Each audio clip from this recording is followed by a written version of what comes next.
All right, everyone, welcome back from lunch. I apologize, I'm running a little bit late myself, usually on time. Well, let's jump right back into our discussion about different occult traditions. We covered a few in the first section, and I want to now move into talking about Kabbalah. The word Kabbalah in Hebrew means reception. And again, synchromistically this day, as the date 10/4, I tend to look at it being about reception, about being openness, relating to openness to truth. So Kabbalah was proper reception, the proper state of mind that one needed to be in to receive truth. It's an ancient system of Hebraic esoteric teachings, communicated to initiates through symbols and correspondences. The most well-known and significant aspect of Kabbalistic symbolism is the tree of life, this symbol on the left. It's formed by what's called sephirot, which means emanations. There are 10 of them. And these 10 sephirot or emanations are connected by 22 paths, forming this tree structure. The sephirot corresponds to various aspects of human mental and emotional characteristics. An 11th sphere named Da'at is not considered as one of the sephirot, but rather as the place from which the entire tree of life grows. And Da'at corresponds to the realm of hidden or occulted knowledge. As we'll see when I break down the tarot tradition in the last segment of the presentation, Da'at actually corresponds to the first of the 3 trivium steps: knowledge, understanding, and wisdom. You could see in the image that Binah corresponds to understanding and Hokmah to wisdom. But these 3 spheres at the top of the tree of life ultimately lead to the crown, which is known as Keter in Kabbalah, and that is the highest expression of consciousness. The Kabbalistic tree has correspondences to the Vedic chakra systems, with each level of the tree corresponding to a different chakra. So the Malkuth or kingdom level of the Kabbalistic tree corresponds to the root chakra. The Yesod or foundation Sephirah corresponds to the sacrum chakra or the desire center. Hod and Netzah correspond to the solar plexus chakra, a dualistic chakra because the will center is comprised of an internal aspect, courage, and an external aspect, will. And then Tiferet in the middle of the Kabbalistic tree corresponds to the heart chakra. And then Geburah and Hesed correspond to the throat chakra. One of these spheres, Geburah, corresponds to working upon yourself and the inner voice that you have to employ to transform inwardly. Whereas Hesed or compassion, that sphere corresponds to influencing other people with your voice. Then, of course, we get up to the higher levels of the tree, which I've already talked about, corresponding to the third eye chakra, understanding and wisdom, and then the crown chakra, unity consciousness.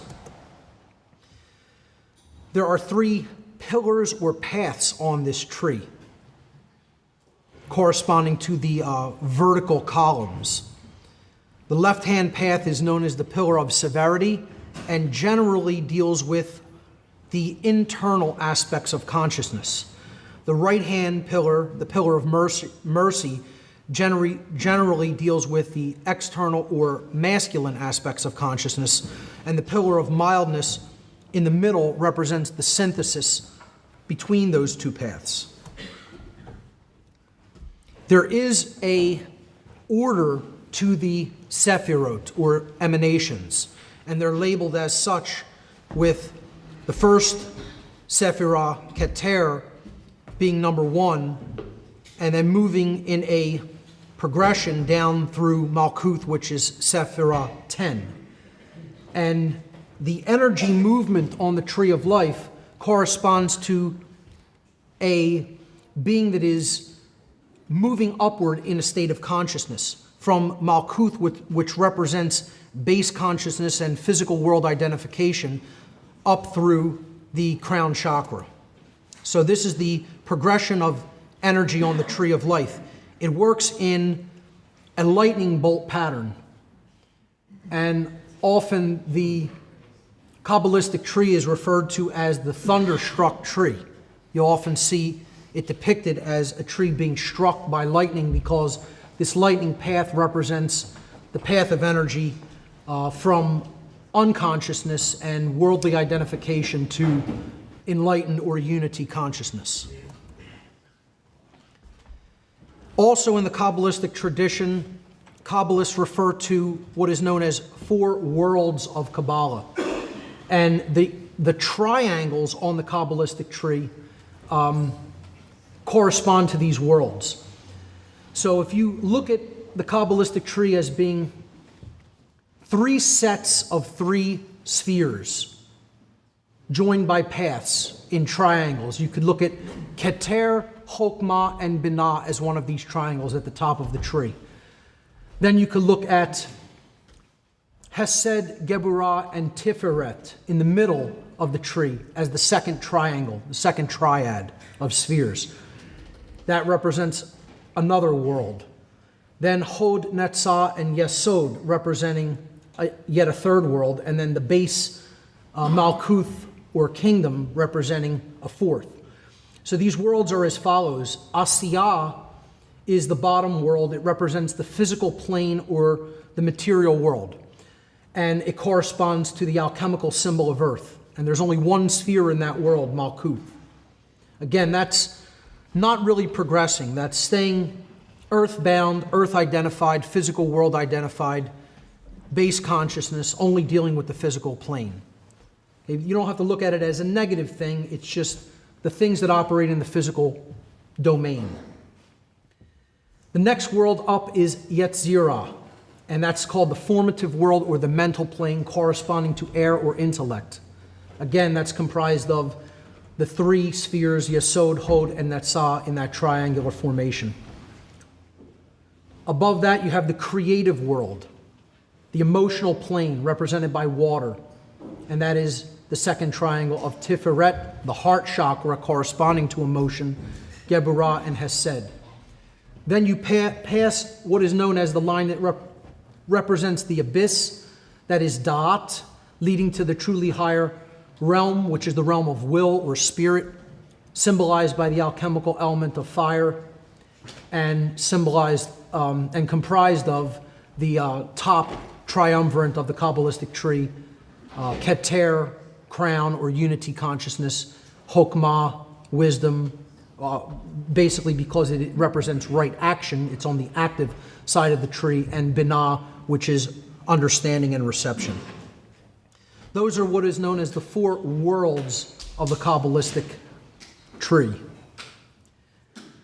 Let's look at some basic concepts in Freemasonry, often a very misunderstood occult tradition, often not understood as an occult tradition because of its overtones in the modern day as a simple lodge system and a simple fraternal order.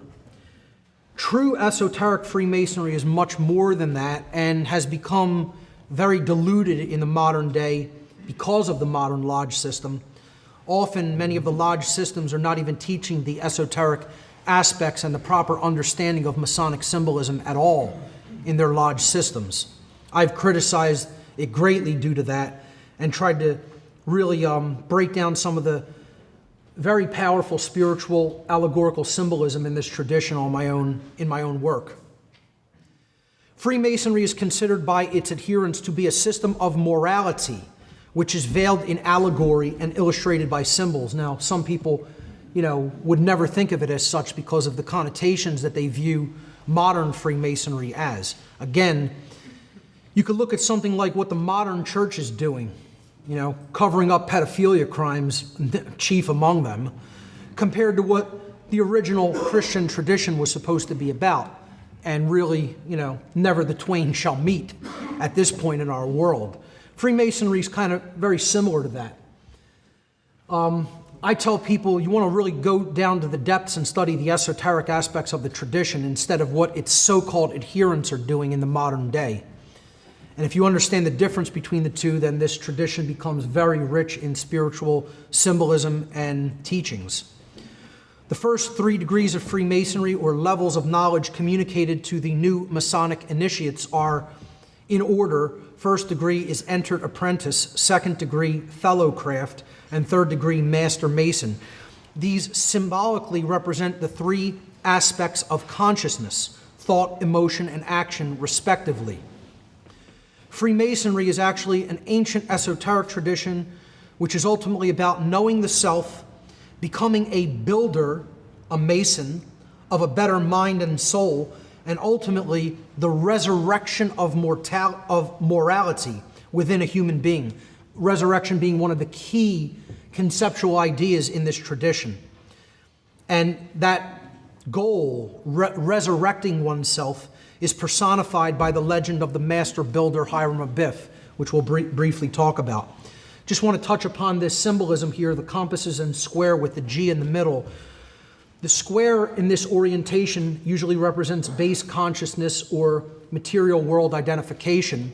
The compasses represent higher knowledge, compassion, true intelligence through balance, and circumscribing the base instincts.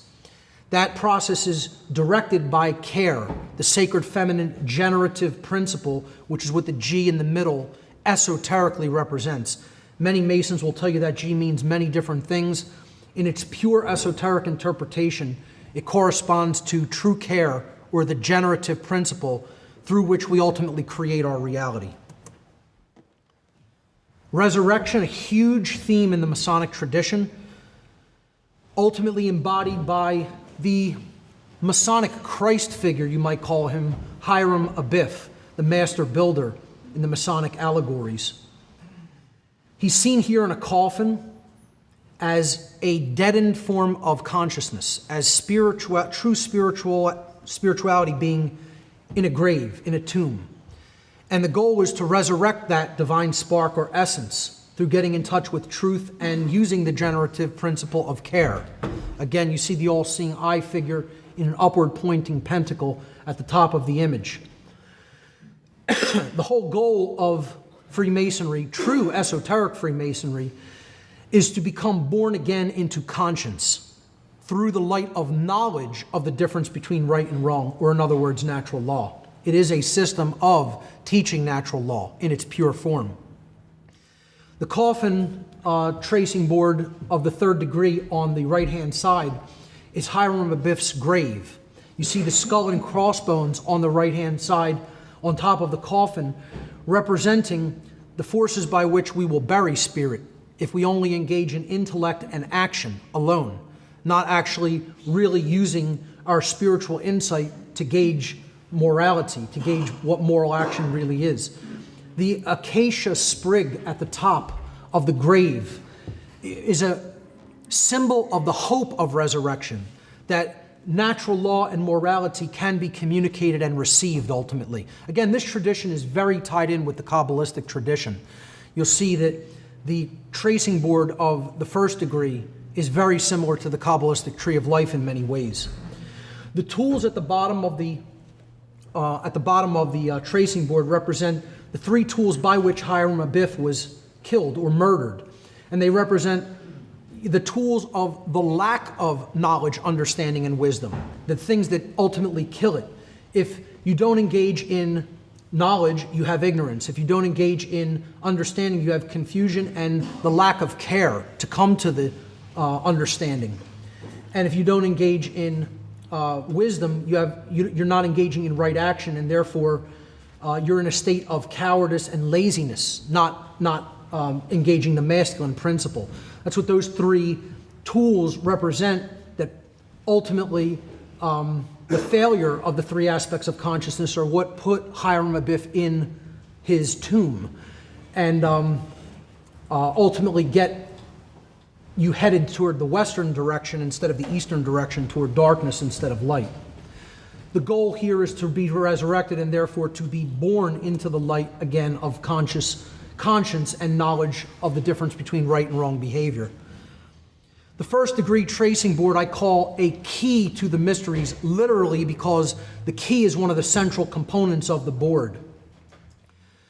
So this tracing board symbolically represents the Temple of Solomon in the Masonic tradition, in biblical allegory as well, where this symbolism is drawn from. You have the pillar on the left-hand side, which is the Joachim pillar, representing the masculine aspect of consciousness, solar or masculine, left brain. You see the symbol of the sun at the top. It is a Doric pillar, which is masculine architectural style. The S at the bottom of the pillar represents strength, and the tool at the bottom is the level, meaning that we need to have balance in our action. The right-hand column or pillar is the pillar of Boaz. It is a feminine pillar represented by the Corinthian design. This side of this tracing board represents the lunar or feminine qualities of consciousness, epitomized by the symbol of the moon at the top, and the letter B represents beauty, a feminine aspect. The tool at the bottom is the plum rule, which represents uprightness in our spirit. The middle pillar is the synthesis between the two, representing thought, creation. The W stands for wisdom. It could stand for will as well. And it's an ionic pillar. Again, the all-seeing eye is over top of the pillar, the ionic pillar, the ion pillar. It's some wordplay, some symbolic wordplay. Again, the directions are very significant. The east is toward the direction of the light, toward the direction of the rising sun and the awakening of consciousness.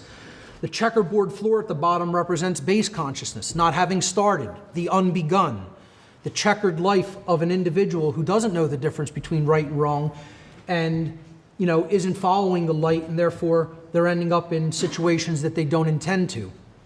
They could be played like pieces on a chessboard when they're identified with worldly consciousness.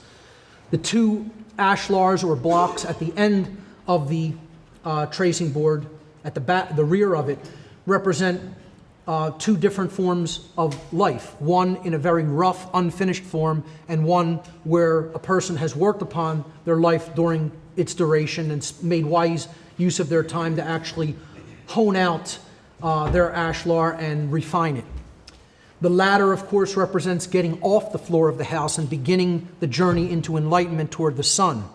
The three initiates represent the three main levels of Freemasonic initiation: entered apprentice, fellow craft or journeyman, and master mason at the top of the ladder.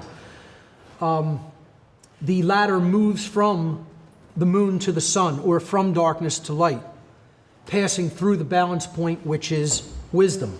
And the key in the middle represents care. The key to all of it is what we care about. That's the key that can unlock the sun or the star gate at the top of the ladder.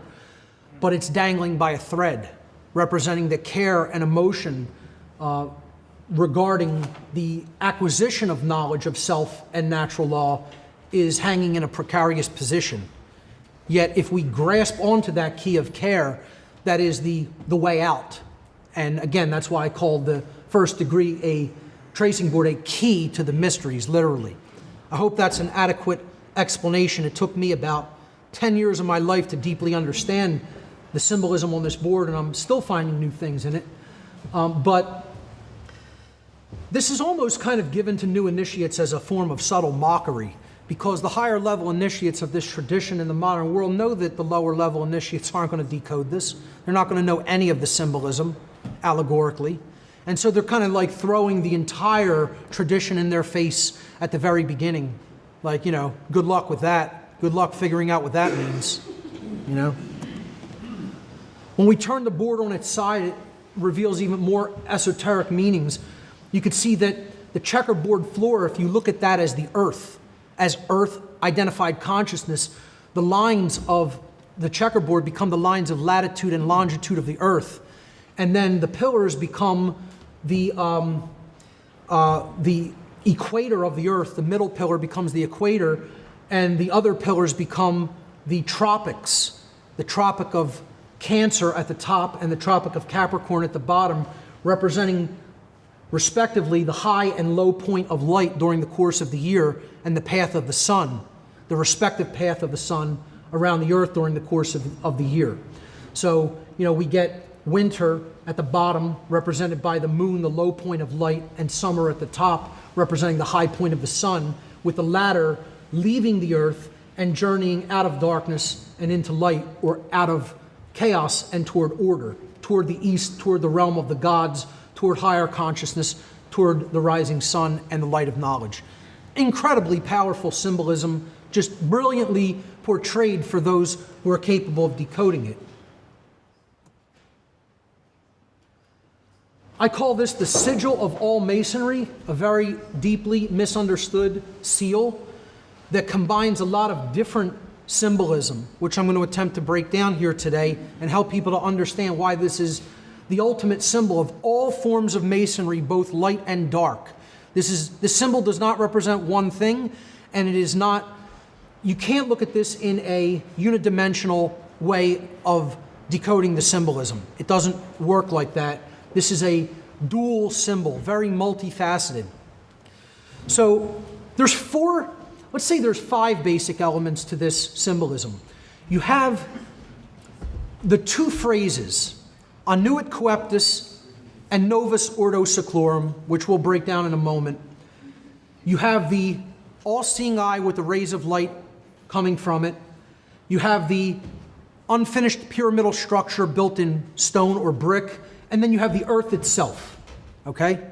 So those are the 5 basic elements that we can symbolically decode in this symbol. We have the earth and then the 2 other pieces of symbolism other than the words, the pyramid made of stone and the all-seeing eye and light. Okay, so the all-seeing eye and light represents knowledge, the spark of the divine, unity consciousness, alignment with natural law, aligning our own thoughts, emotions, and actions such that as we think, so we feel, so we act, and there's no contradiction between those 3 modes of consciousness. The light represents the creator. The eye represents the eye of the creator of the universe, shedding light into our physical domain, bathing the world in light. The brick represents heaviness, weightiness, a fixed position, no flow, hardness, rigidity, okay? Weighing down, blocking things, building barriers between things, right? Blocking the light out. That's what you do with that building material, with stone, okay? It's the exact opposite of light. So really you only have 2 qualities of building material portrayed on the earth, light and stone. They're the 2 building materials of masonry. Symbolically, in masonry, you are either building with light or you are building with stone, one or the other. Okay? If you're building with light, that means you're building with truth. You're building with knowledge. If you're building with stone, you're erecting barriers between people and obfuscating things. Now, the phrases, annuit coeptis, means, in Latin, annuit, third person singular present tense. Annuit means he, she, or it favors or looks favorably upon something. Coeptis means an enterprise, an undertaking, or a work in progress, a project that is actively being built but not completed yet.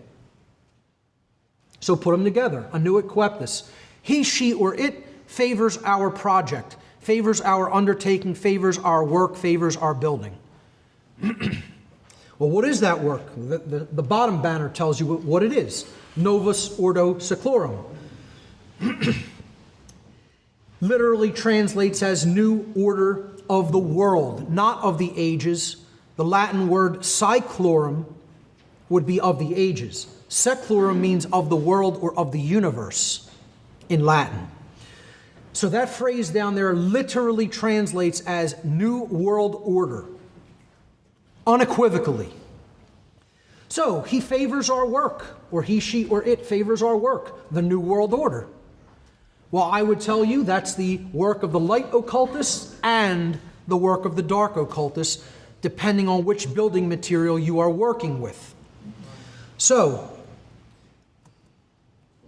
let's look at what we would build if we are building with light as a light occultist or a de-occultist who wants to communicate truth. What would happen if we only build with light, and what another form of Mason does, what a Mason also does, is he tears down walls. He doesn't just build walls, he tears them down. So if we were to tear down the heaviness, the weightiness, the things that block us from the truth, the brick, the pyramid, the stone, the trap for souls, which is what the truncated pyramid ultimately represents. What would we have if we take the light of the Creator and remove the rest of the material? You'd only have the eye. You would only have the spiritual insight. You would only have the light of knowledge. You would only have the light of truth, the light of the Creator. There would be nothing else in the scene. That's what happens when when the light workers or the light masons complete their task of transmuting the stone into light, or in other words, transmuting ignorance into knowledge. The God of creation favors our work, the positive or light new world order of truth, love, and freedom. Conversely, what if we tried to put all of the light out of the scene? If this represents the world in a transition between light and darkness, going one way or the other, what if the dark occultists are trying to put out the light of the Creator from the world? Then what happens in the scene? Well, something like this happens, and watch it very carefully. The brick is completed, and it blocks out the Creator's light. And therefore, you have a permanent, completed male dominator structure, a structure that represents slavery, the light being blocked out from the world, and male dominance ruling the entire world as a prison for slaves. That's the dark New World Order. Oh yeah, the dark God favors their work, the dark New World Order. A world without the light of the Creator, a world without knowledge except for a very tiny few using it to enslave the masses of humanity. That's the dark New World Order for sure. So if we go back to this symbol as the world in transition, as I like to call it, the sigil of all Masonry, we can see how there's two different outcomes depending on which building material we are working with and which New World Order we're seeking to create. The dark occultists are trying to block out the light of creation from this world and erect the dark New World Order, a male dominator world without light, where dark occultists rule an ignorant, enslaved population with an iron fist, a spiritual prison for lost souls. Conversely, if we build the true light New World Order, we reach universal enlightenment and evolution through wisdom and personal responsibility. Truth, love, and freedom prevail, and the will of creation is fulfilled. It's what I call the one true great work, with the goals being truth, love, and freedom. And that is a variation on the sigil of Masonry that I came up with. And a very nice listener to my show actually carved this in wood for me and sent it to me, which I have actually hung up over my work area in my home. Just a really great piece of work and a labor of love in and of itself, which I thought was really kind of him to do. I hope that powerfully illustrates some of the symbolism of Freemasonry and helps people to understand what lies at the heart of that tradition if it's properly understood and its allegories and symbolism is properly decoded. and how you can understand there's a lot of two-dimensionality or multifaceted dimensionality in occult symbolism. I'll briefly touch on the tarot here because I'm going to more extensively touch on the major arcana of the tarot in the last section today. Tarot is infinitely more than fortune telling. Unfortunately, it's become synonymous with it in the modern day. The tradition of tarot uses rich, multifaceted symbolism portrayed upon a deck of 78 cards to convey truths regarding the aspects of our own being and the laws of the cosmos. The tarot deck consists of two components, the major arcana and the minor arcana. Again, you see the correlation to occult knowledge in general. Okay? The major arcana consists of 22 cards, 11 of which deal with the aspects of the human psyche, with aspects of the human psyche, and 11 of which deal with aspects of natural law. Again, I'm going to break down those 22 cards in the final section of the presentation today. The minor arcana consists of 56 cards divided into 4 suits: wands, cups, swords, coins, and coins, each consisting of 14 cards, each suit consisting of 14 cards, ace through 10 cards, plus 4, quote, court cards for each suit. Sadly, in modern times, the tarot is looked upon by many people as being nothing more than a prop in the repertoire of fortune tellers, quote unquote. While the system of cards could be used as an intuitive divinatory aid to ask and answer questions about what individuals' prospective future may look like, this is considered by serious students of the tarot tradition to be an ancillary usage of the tarot deck at the very best. The tarot was traditionally seen in its pure esoteric form as a means of conveying deep truths through covert means, without needing to write down or even speaking the occult message aloud. If a picture is worth 1,000 words, as the saying goes, a tarot deck, when deeply understood, speaks countless millions of words. It is a book. It is more than a book. It's a lifetime of lessons encoded into the symbolism. And if you really deeply study it, there's nothing that's not in it. Just briefly, I want to talk about the suits of the deck. The suit of coins, depicted in green here, again represents earth, or the inherent qualities of the individual, and it is associated with the material plane. The suit of swords represents air or intellect, the mental plane. The suit of cups is correlated with water, and it represents our emotional qualities, the emotional plane. And finally, the suit of wands, depicted in the bottom right in red, represents the plane of will, or our actions, the masculine components of our psyche, represented alchemically by the symbol of fire, the upward pointing triangle. The Wheel of Fortune card, which is card number 10 in the major arcana, has some iconography on it that kind of tells us about what the tarot itself actually is and is intended to be used for. Many people call the tarot the goddess's book, the book of truth, or the wheel of truth, because of this particular, the symbolism on this particular card. Again, of course, the word tarot is actually in this card. If you start at the top, progress counterclockwise, and then come back to the top, the T at the top.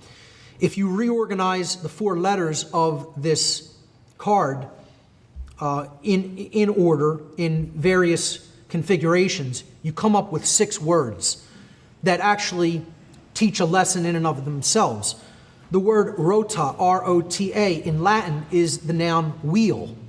Again, the tarot is known as a wheel because it kind of loops back upon itself, and the symbolism is consistent with itself, and portrays the occult aspect of correspondence. That which is above is like to that which is below. We're going to see that greatly when we talk about the macrocosmic, the microcosmic tree of the major arcana, and then the macrocosmic tree of the major arcana. The word tarot itself is a phonetic equivalent. T-A-R-O is a phonetic equivalent of T-A-R-O-T. The Latin verb A-R-O-T, third person singular, arot, from the Latin verb arare, means to cultivate or to grow or to order something, to bring order to. The Latin verb orare, which is where we get O-R-A-T, orat, means to plead. It actually means to make an impassioned treaty, to beseech or to entreaty, an impassioned entreaty. It means to passionately ask somebody to do something. Not like beg as in, I'm begging you, give me this, but please do this, something like that. So we get the word orator, oration, meaning speech from that verb. The word Torah, it's a Hebrew word meaning law, T-O-R-A-H, transliterated into English from the Hebrew.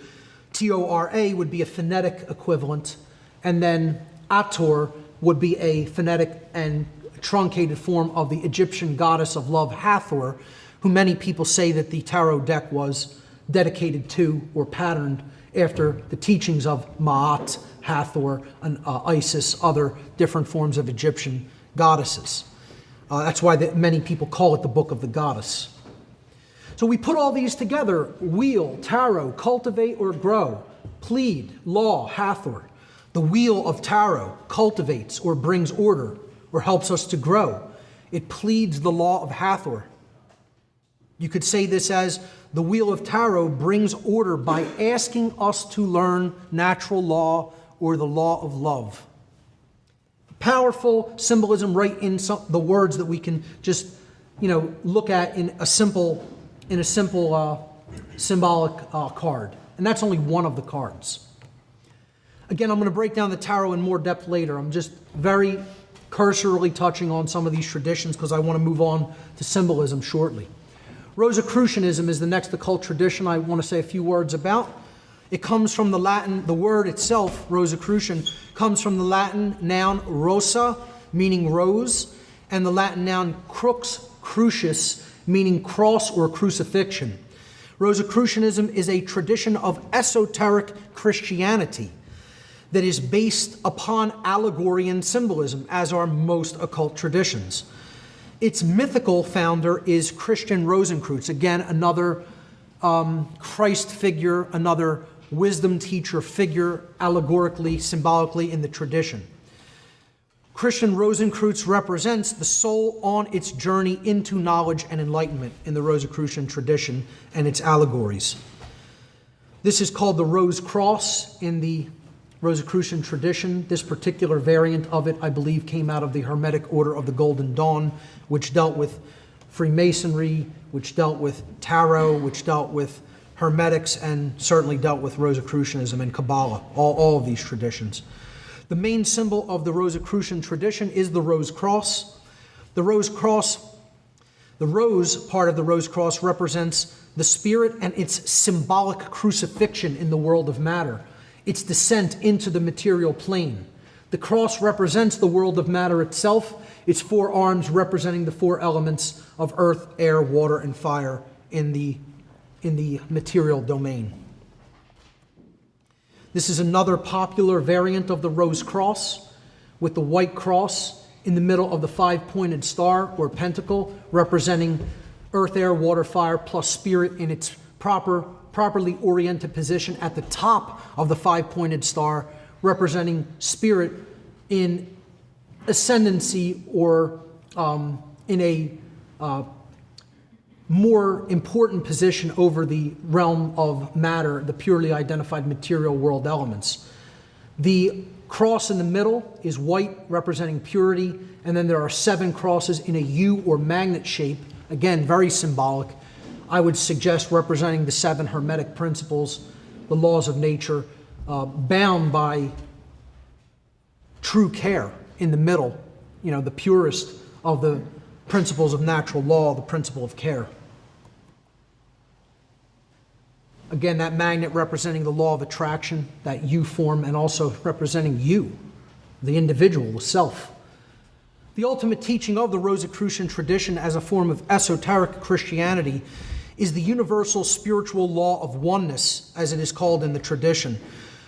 This law is most commonly known as the Golden Rule in exoteric Christianity. Simply put, this law states, treat others as you would yourself, for there is no true separation in nature. If another suffers, oneself suffers. If one being is suffering, all beings are suffering. That level of unity needs to be recognized if we're really going to transcend the current human condition. Again, a beautiful allegorical tradition, Rosicrucianism, if properly understood. I highly recommend the works of Rudolf Steiner and Max Heindel, in particular, if you want to learn more about Rosicrucian tradition. The next tradition is Theosophy. Theosophy comes from the Greek nouns theos, meaning God or divinity, and the Greek noun sophos, meaning wisdom. Thus, Theosophy literally means the divine wisdom, or the wisdom of the divine. Theosophy is a symbol of esoteric philosophy, which investigates and seeks direct knowledge of the mysteries of being and nature. You just see the theme over and over again. Constantly comes back to the same thing. Being and nature, the individual, the psyche, and the laws of creation, and the laws of the cosmos, both in the seen realm and in the unseen realm. The laws that operate in the seen are the physical laws, those that operate in the unseen are the spiritual laws.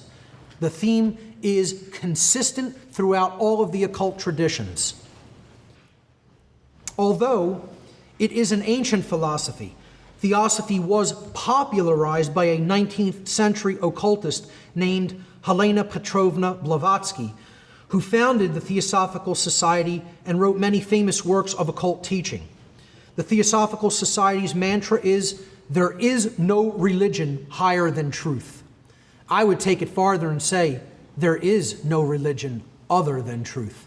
Truth is the only real, true religion.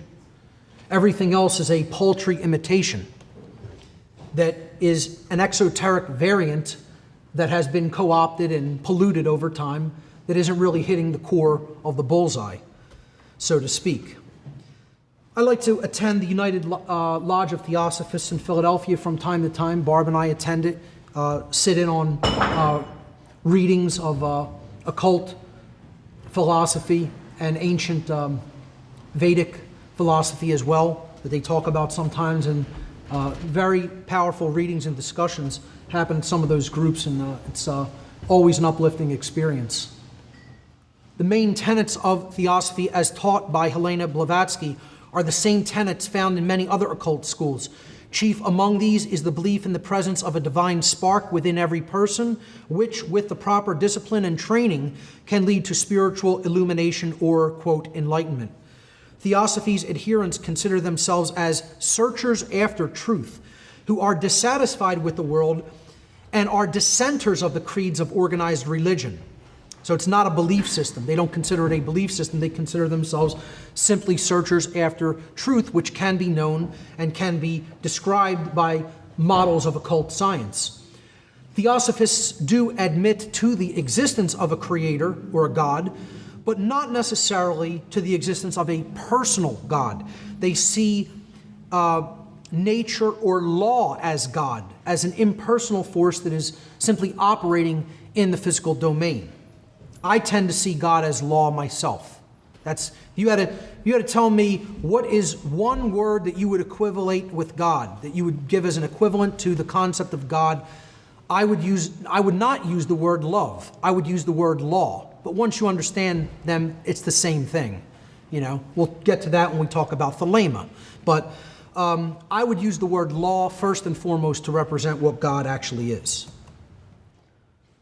Theosophy also teaches that humanity has had many past incarnations, the whole species, or variations on Earth, which it calls root races.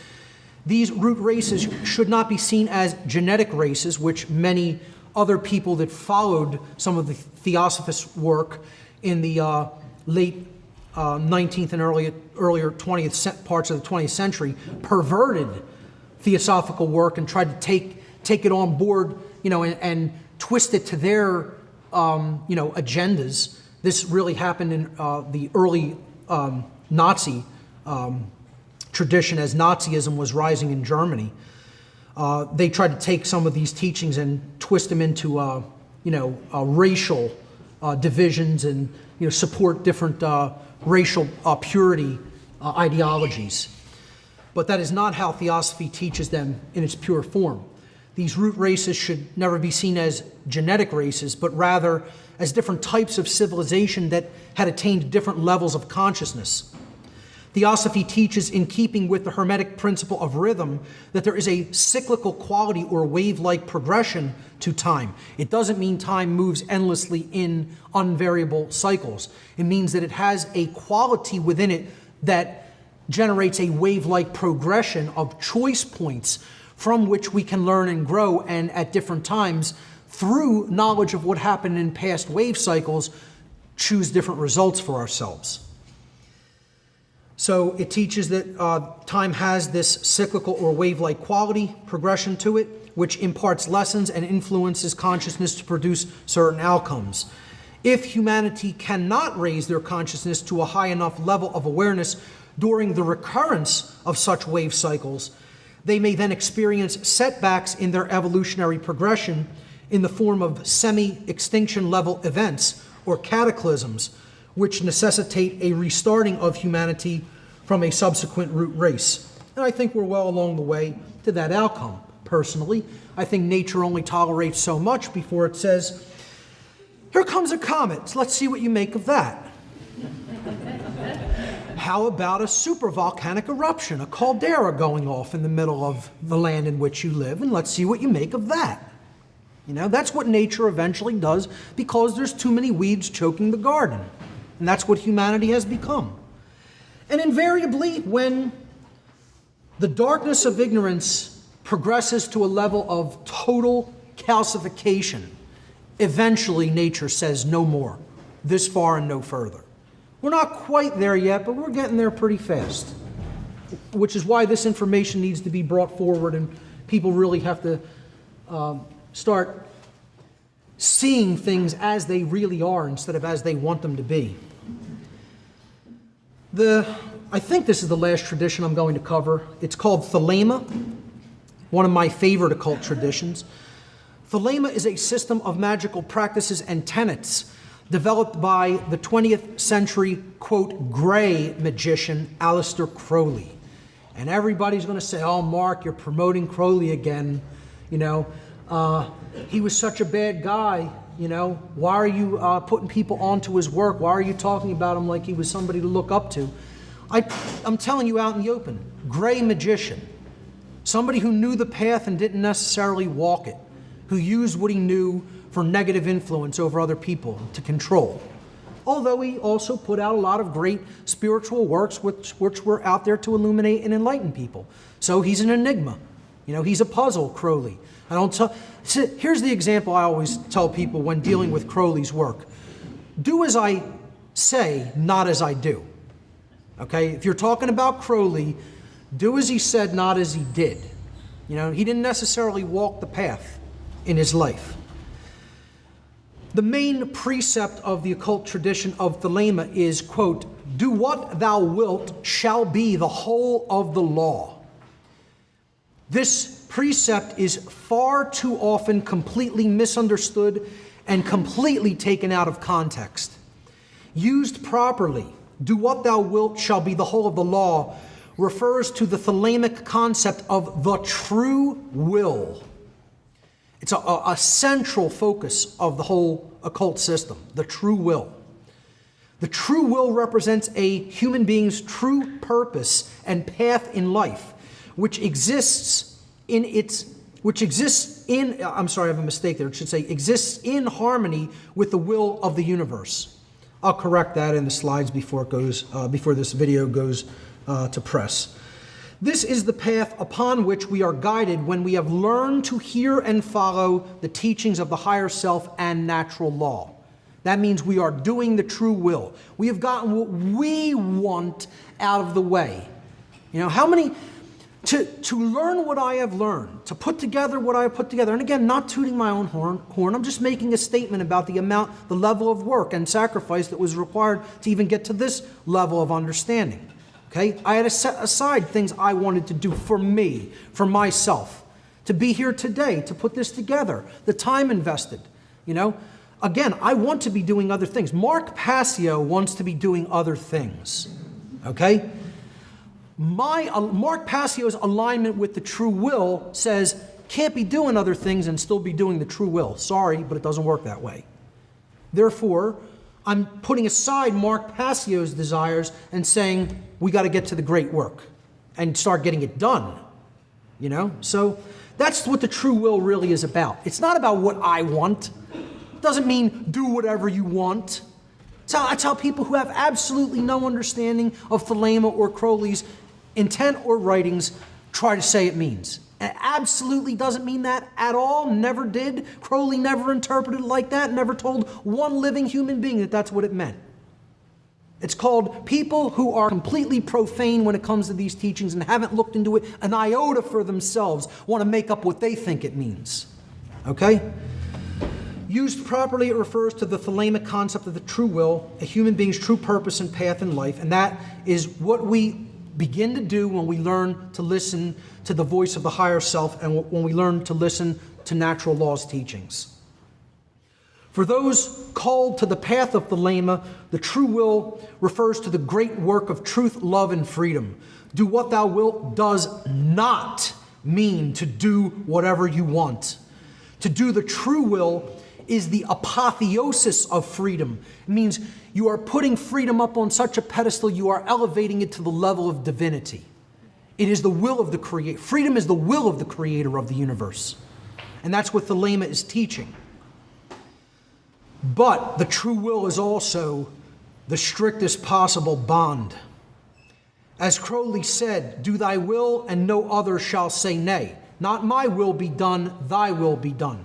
The will of creation be done. Let nothing deflect you from that austere and holy task. True freedom is absolutely to do thy will. Seek to do anything else whatsoever, and instantly obstacles will arise. Every act that is not in harmony with the true will is erratic and acts as a hindrance in one's life and creates chaos, not only in one's life, but in society in general. The Thelemic principle of do what thou wilt shall be the whole of the law must remain in context with the statement which follows it. Love is the law. Love is the law. Love under will, which means love must be the foundation of the will. True care must underlie and support our actions. This means that any act of human will must be performed with love or higher consciousness as its foundation or the result. The resultant product will ultimately be chaotic. Only action based upon love and therefore in harmony with morality and natural law could ever produce order, either in our personal lives or in society as a whole. This symbol, by the way, is known as the universal hexagram of Thelema. The unicursal hexagram of Thelema, excuse me. Unicursal means it is written in one stroke without taking the pen off the page, without taking the pencil off the paper, okay? It is the joining of the chalice and blade without them overlapping each other and being separate from each other, like one being like there and then the other being there, over top of each other. It is a combining of them in one fluid motion that is like an eternal loop that keeps looping back upon itself in a state of synthesis. And then the 5-petaled rose representing again the 5 elements in nature, including the spirit. Crowley referred to magic, which he spelled with a K, as, quote, the science and art of influencing change to occur in accordance with the true will. Okay? Now notice that that is different than what I call sorcery. Okay? You're aligning yourself with the will of creation. This clearly distinguishes true magic, or what Crowley referred to as magic with a K, from sorcery, which is, quote, the science and art of influencing change to occur in accordance with the ego-driven will, lowercase w will, of the practitioner. They're two totally different things. Okay? Influencing something to align to creation's will is entirely different than influencing someone or something to align to my own personal selfish will. Crowley also postulated a notion which he called the holy guardian angel, which referred to a deep connection to the higher self, a connection that would guide the Thelemite initiate toward the true will. In order for the holy guardian angel to manifest in our lives, we must learn to listen to its wisdom by quieting the voice of the ego, the force which is at work when we refuse to admit when we have been wrong, the force which ever seeks to take us off the path of wisdom. And that is why Thelema the tradition of Thelema engages in different meditative practices and in different consciousness alteration techniques in order to quiet the egoic mindset, the voice that is constantly chattering saying, I want, I want, I want, I want. Or, I'm not wrong about that, I'm not wrong about that, I'm not wrong about that. You know, that's the ego, really. That's the force that doesn't allow us to see that what we're doing is wrong when we're doing something that's wrong. And it's the force that just keeps saying, I want this, I want that, and forget about all this other stuff over here about truly becoming a better person and helping other people to become better people. You know, we don't have time for that. I have too many things I want. The central text of Thelema is known as Liber al vel legis. Liber means book, al means related to or of, and legis, vel legis means of the law. So the book of the law, more commonly referred to, the book of the law.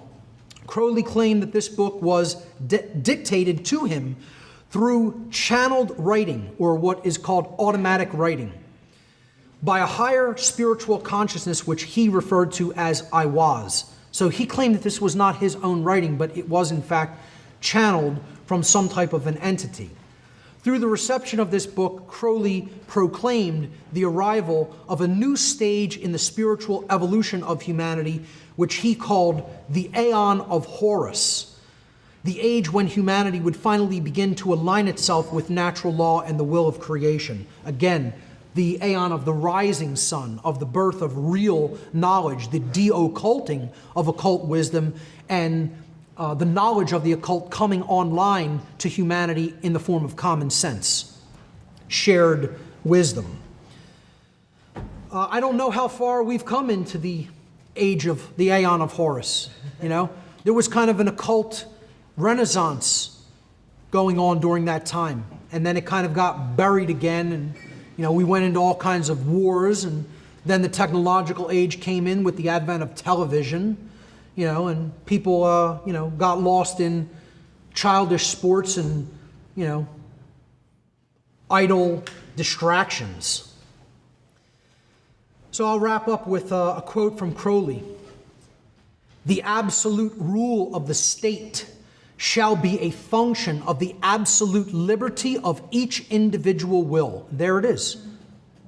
You know, natural law understood in the aggregate is going to create freedom.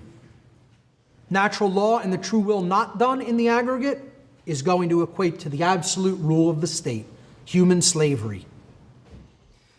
Brilliant in his understanding, not so brilliant in the way he conducted his life, particularly in his later years.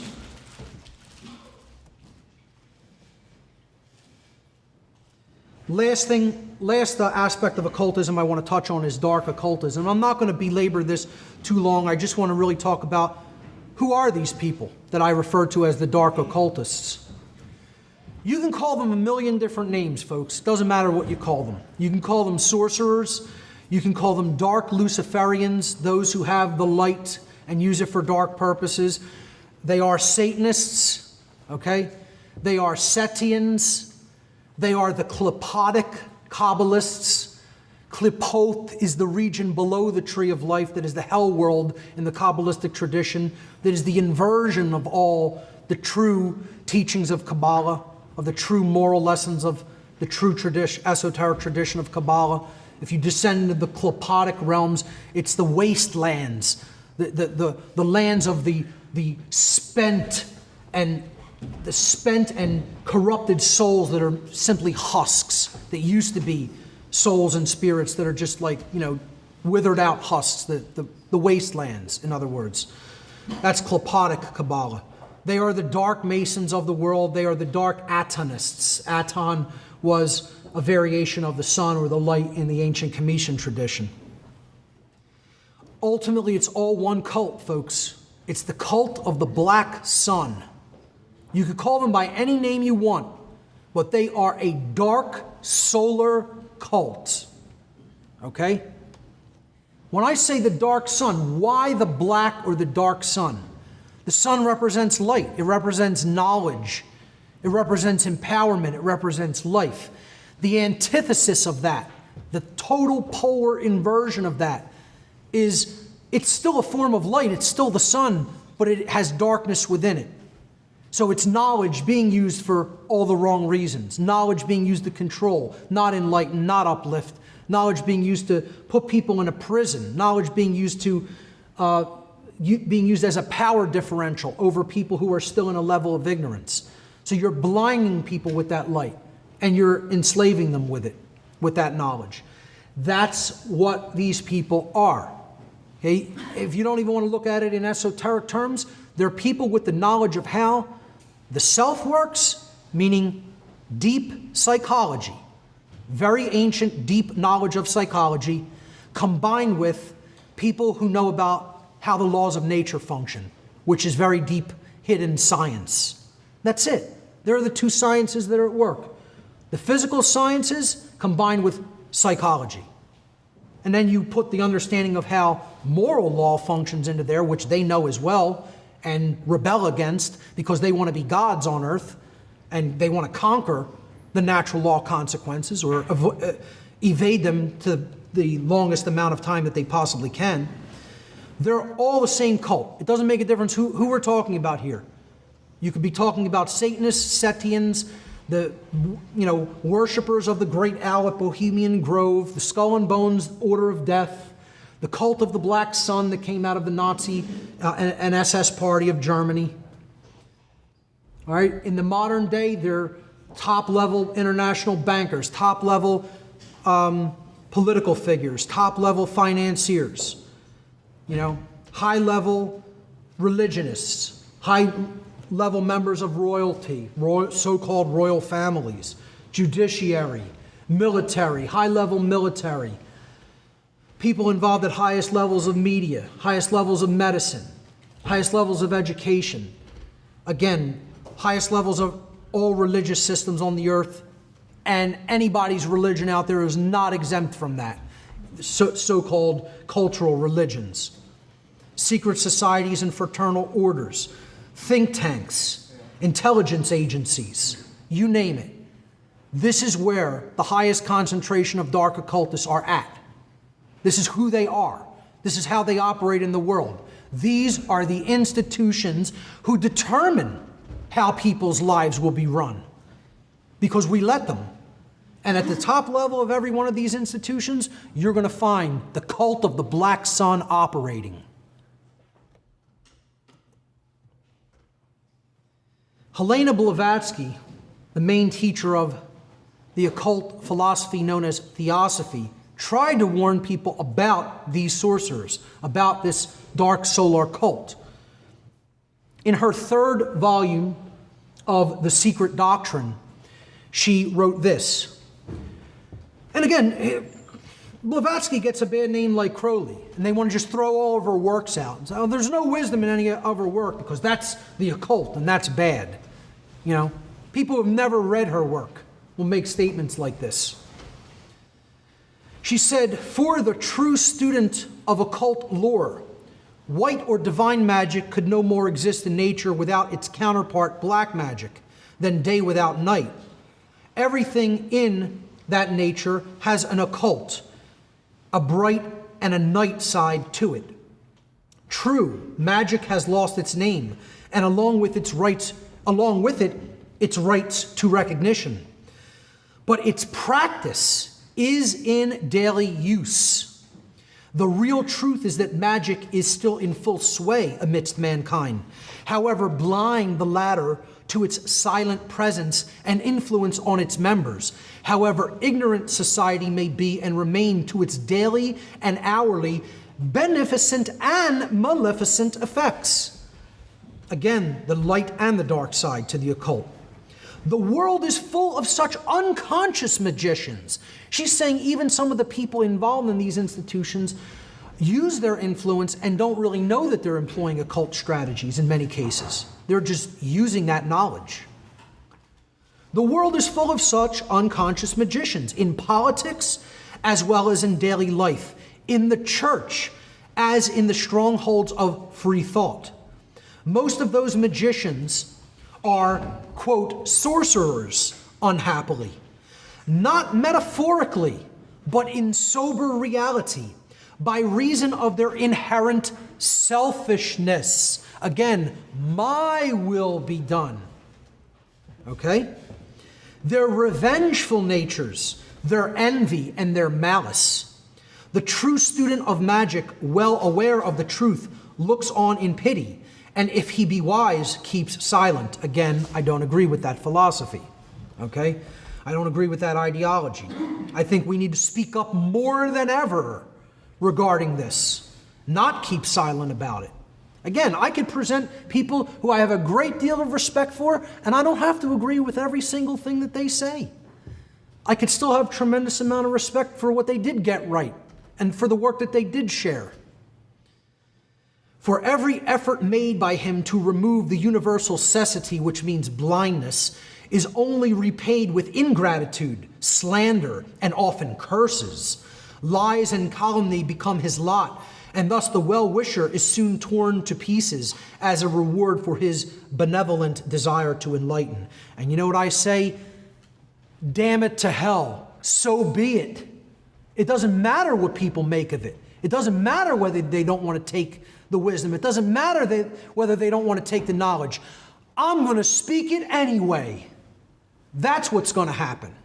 You know, and that's the level of courage and will that people need to step into.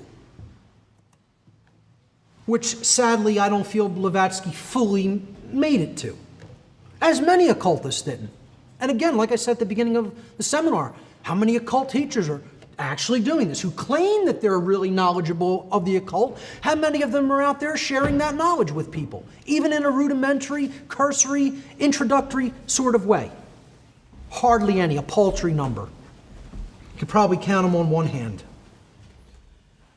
All right, let's move into some breakdowns of occult symbolism, which I think people should enjoy. Occult symbolism is a secret language hidden in plain sight.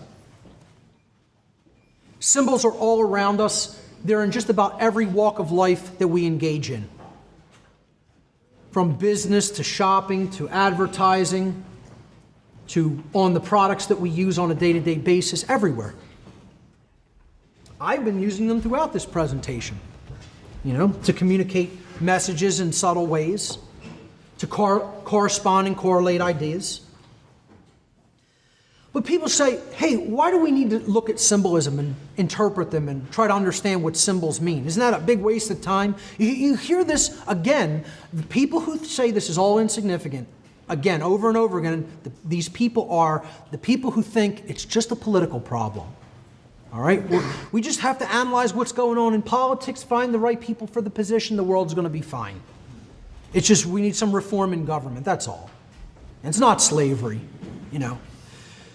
We just need to reform that financial system. If we just get control over coining the money again, it's going to be hunky-dory, you know. These are the people who would mock and ridicule the study of symbolism entirely. Semiotics, you know. They would say, you don't need to look into symbolism or break it down or try to understand what it means. It's all meaningless. It's just what one person says. It's their interpretation. And I agree. There are interpretations of symbolism, and not all symbolism means one thing. It can have many different interpretations. What I want to help people to understand is what's really being conveyed, being spoken. There's an energetic vibration that goes along with symbols. That's why they call it a symbol. It resonates something. It rings something. It sends out a vibration into human consciousness. And if you don't understand what that symbol, the frequency that resonates at because of its pure form, you're getting hit with that frequency, you're getting hit with that message, and you don't even understand what's being said to you. It's a form of illiteracy. It would be like me literally speaking another language that none of you understood to a person in the room, and I could talk about all of you behind your back without your knowledge. Well, that's what's being done through symbolism. And this is done through the use of archetypes. Archetypes are an archetype is an original pattern or model from which all things of that same kind are copied or on which they are all based. So an archetype is a model or a first form. It could be seen as a prototype of something, a first thing that then you pattern something later on, or you build upon or expand on later. So I've just put 5 basic archetypes here. There's many of them. I mean, we could look at the archetype of the lightning bolt, the diamond, the simple rudimentary fish, the simple wave pattern. You can go on and on forever just on archetypes. These are 5 real simple ones. I just wanted to give you a general idea of what some of these could be used to communicate. A circle, it's considered the perfect shape. It represents eternity because there's no beginning and no end. It represents wholeness or completeness. It represents perfection, fluidity, completeness, the divine. It's the shape that generally is used to represent God or divinity. Conversely, the square is the seeming opposite. It has rough edges. It's very rigid. 90-degree angles, not really found in nature. It represents stability, however. It represents groundedness, earthliness, rigidity, imperfections, base consciousness, earthly nature. Very simply conveyed in a shape, especially when we compare the two against each other, and you could see the inherent differentiation between them. The triangle, as the simplest enclosed form, it represents balance, synthesis, coming together of opposites, union, sharpness, intellect, etc. Again, that symbol, the blade, represented the intellect, represented the masculine quality of consciousness in many ancient traditions. The star represents spirit, sovereignty, achievement, openness, oneness. Hey, you give children stars in school, achievement. Openness and oneness because it represents the human form outstretched. The cross, an ancient symbol of power and authority, strength, focus, and willpower. That's why authoritarians often use it in many different forms. These are the basic forms on which symbolism is based. These are basic vibrations. You can look at these as the small mouth noises that then eventually form words and then whole sentences and whole communicated traditions of meaning, which is what symbolism is about. Symbolism helps us to develop and practice and stay sharp with correlational thinking or correlative thinking. This is so important and so lacking in our society. Okay, when I try to teach some symbolism to like family members, let's say, I'll say, well, in this symbol, the all-seeing eye represents the light and the wisdom of the divine, of the Creator. And many of my family members will just stop me there and say, I totally don't understand what you mean. I cannot correlate or think of an eye inside of a triangle with some rays coming out of it as the Creator's wisdom. You know, the light of reason. How do you equate these two? I'm just trying to explain. It's like, let x equal 10 in algebra. You know, it's an arbitrary decision based on an archetypal form that people who use this symbol came up with. And glassy-eyed, you know, eyes glass over, they don't have this correlative thinking where they can say, let A be equal to B, okay? And give it a value and substitute. They can't do that. That's why, you know, I tutor algebra. It's one of the things I do for the fake form of money. You know, I tutor, you know, high school or college people in algebra. And you could tell right away who has correlative thinking active in them because they take to it, or if they don't have correlative thinking active, they have a real hard time with it. So correlative thinking is what symbolism ultimately fosters. And again, many people don't have it active in them. So, for example, if I establish that pen, the symbol of pen equals 20, okay, and then I also establish bird plus wheel equals 50. You follow me so far? Pen is 20, bird plus wheel equals 50. And finally, I establish pen and bird are equal to each other. Well, what does wheel equal? 30. Now, most people can't do that. Most people on the earth cannot do that. I'm serious. More people alive on the earth cannot do that than can, because they cannot engage in a simple correlation. I know most of my family members can't. And I'm not saying that to insult anybody. I'm just telling you how it is. The majority of human beings will not be able to provide the answer for the value of the wheel in that simple correlative exercise, which is simple algebra. And they couldn't explain why that answer is so. Because if pen and bird are equal to each other, since pen equals 20, bird must equal 20. Then we could go over here, plug in the value of 20 into that equation where the bird is at. 20 plus wheel equals 50. Wheel must equal 30. That's why it's so. You know, that's a simple proof of that. So symbolic illiteracy combined with the widespread absence of correlative thinking has made it dramatically easier for those who use their knowledge of symbols and archetypes to manipulate behavior at a subconscious level, because they can sneak messages into wherever they want, and the person has no idea that there's an embedded message there, and they have no idea what it means. That's how they do it. And that's why it's significant to study. Now, I'm going to give you a great example of archetypal symbolism applied for mental manipulation. And I tell people, if you want the first example to study about what the occult is, this is one of the examples to look into. This is what the occult is applied in life. This is mind control applied in life. It's not my interpretation of that, it's what it really is. It's not just clever marketing. It's occult concepts that some people know how they work and some people don't, applied for the purpose of one group of people getting what they want at the expense of another group of people. So keep that in mind as I explain the Betty Crocker conundrum. In the early 1950s, a perverted form of Sigmund Freud's psychoanalytical approaches, championed by Freud's nephew Edward Bernays, were sweeping across America, even to the point where the Central Intelligence Agency was using these psychoanalytical approaches for mass control of the population. A great book to read on this is Jim Keith's Mass Control, The Manipulation of Human Consciousness.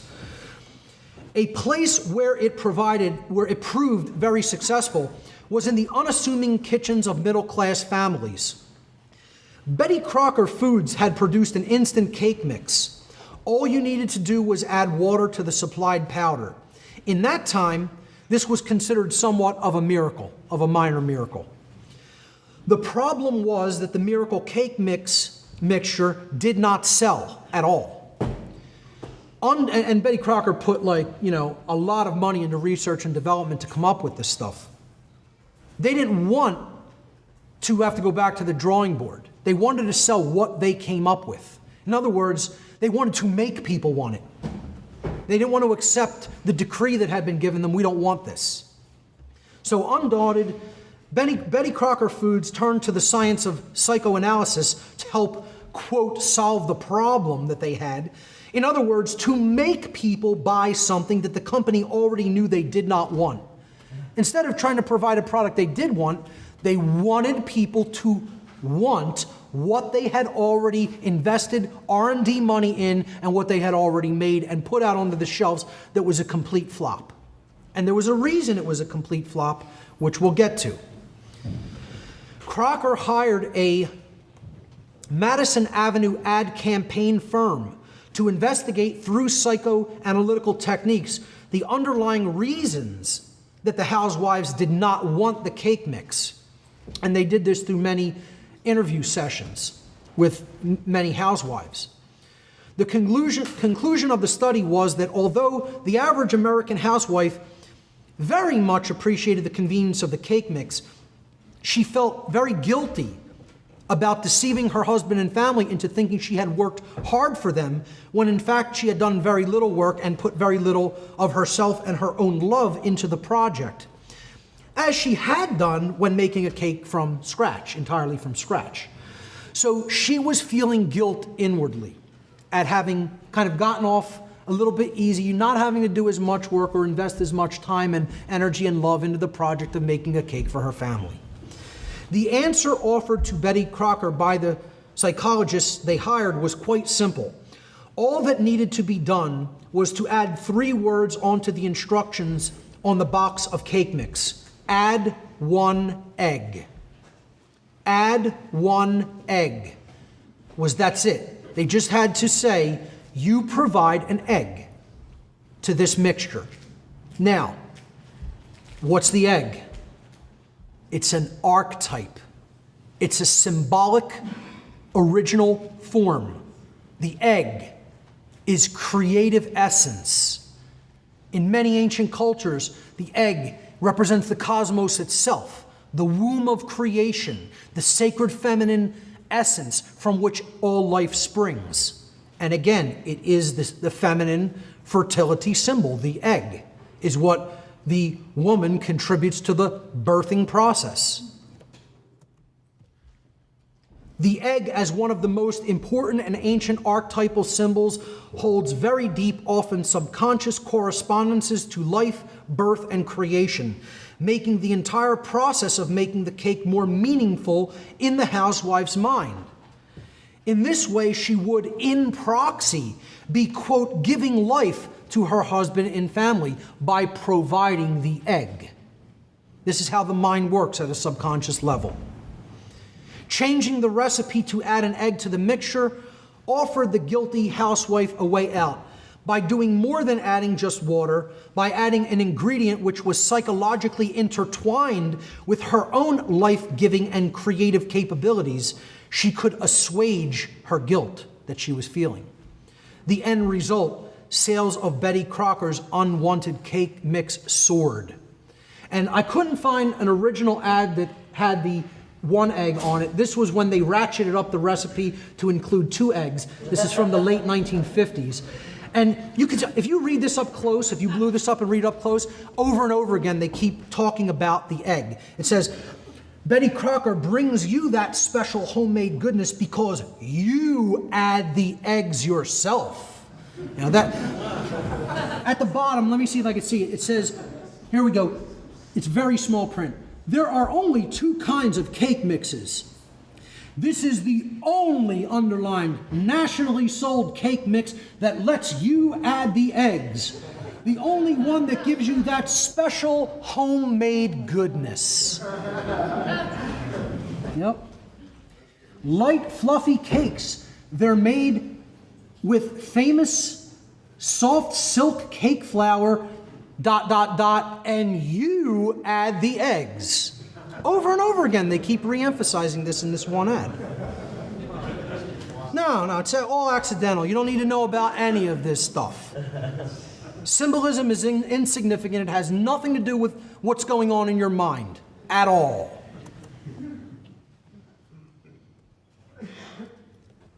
Let's look at some solar symbolism next. Again,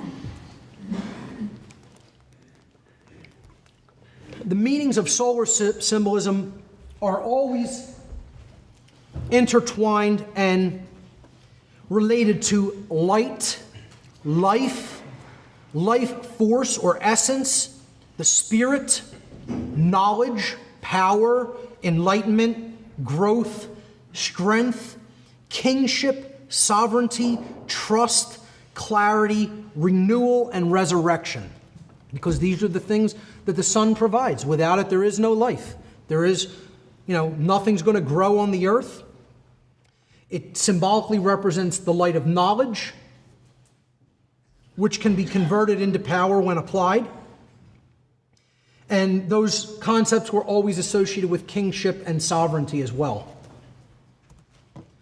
Now, let's keep that in mind when we see how it's used in product placement and advertising. If you go ShopRite to shop, are you going to be coming home enlightened? Are you going to buy the sun? You're going to come home with the light in your basket? That's what they're doing, symbolically putting the sun behind the basket, the shopping cart. And again, this is always done in proxy. See, they're looking to sell you on what they know you don't already have, what you're lacking, what you want, what you crave. So combine that with food products, combine it with, energy-related products. Again, the sun is the ultimate source of energy. What does the sun have to do with tapping into the lifeblood of the earth and taking oil out of it? Well, they want to correlate the idea that the natural light energy of the sun, they're somehow going to be selling you when they sell you this oil, when it has nothing to do with that. I'll show you in a later section where they know it's the blood of the earth. Literally, it's the lifeblood. And that's why they put the blood drop on many oil logos as well. But every one of these symbols is archetypally bringing the image of enlightenment and the sun into the product placement. Again, what was it another symbol for? Sovereignty, kingship, knowledge, light, trust, sun trust. People have to trust the bank they're going to put their money into. Citibank with the rising sun. Target with the ancient archetypal symbol of the sun. Here's some products you can trust. Lucis Trust, a New Age publishing company. Sovereign Bank. You won't be getting any sovereignty there.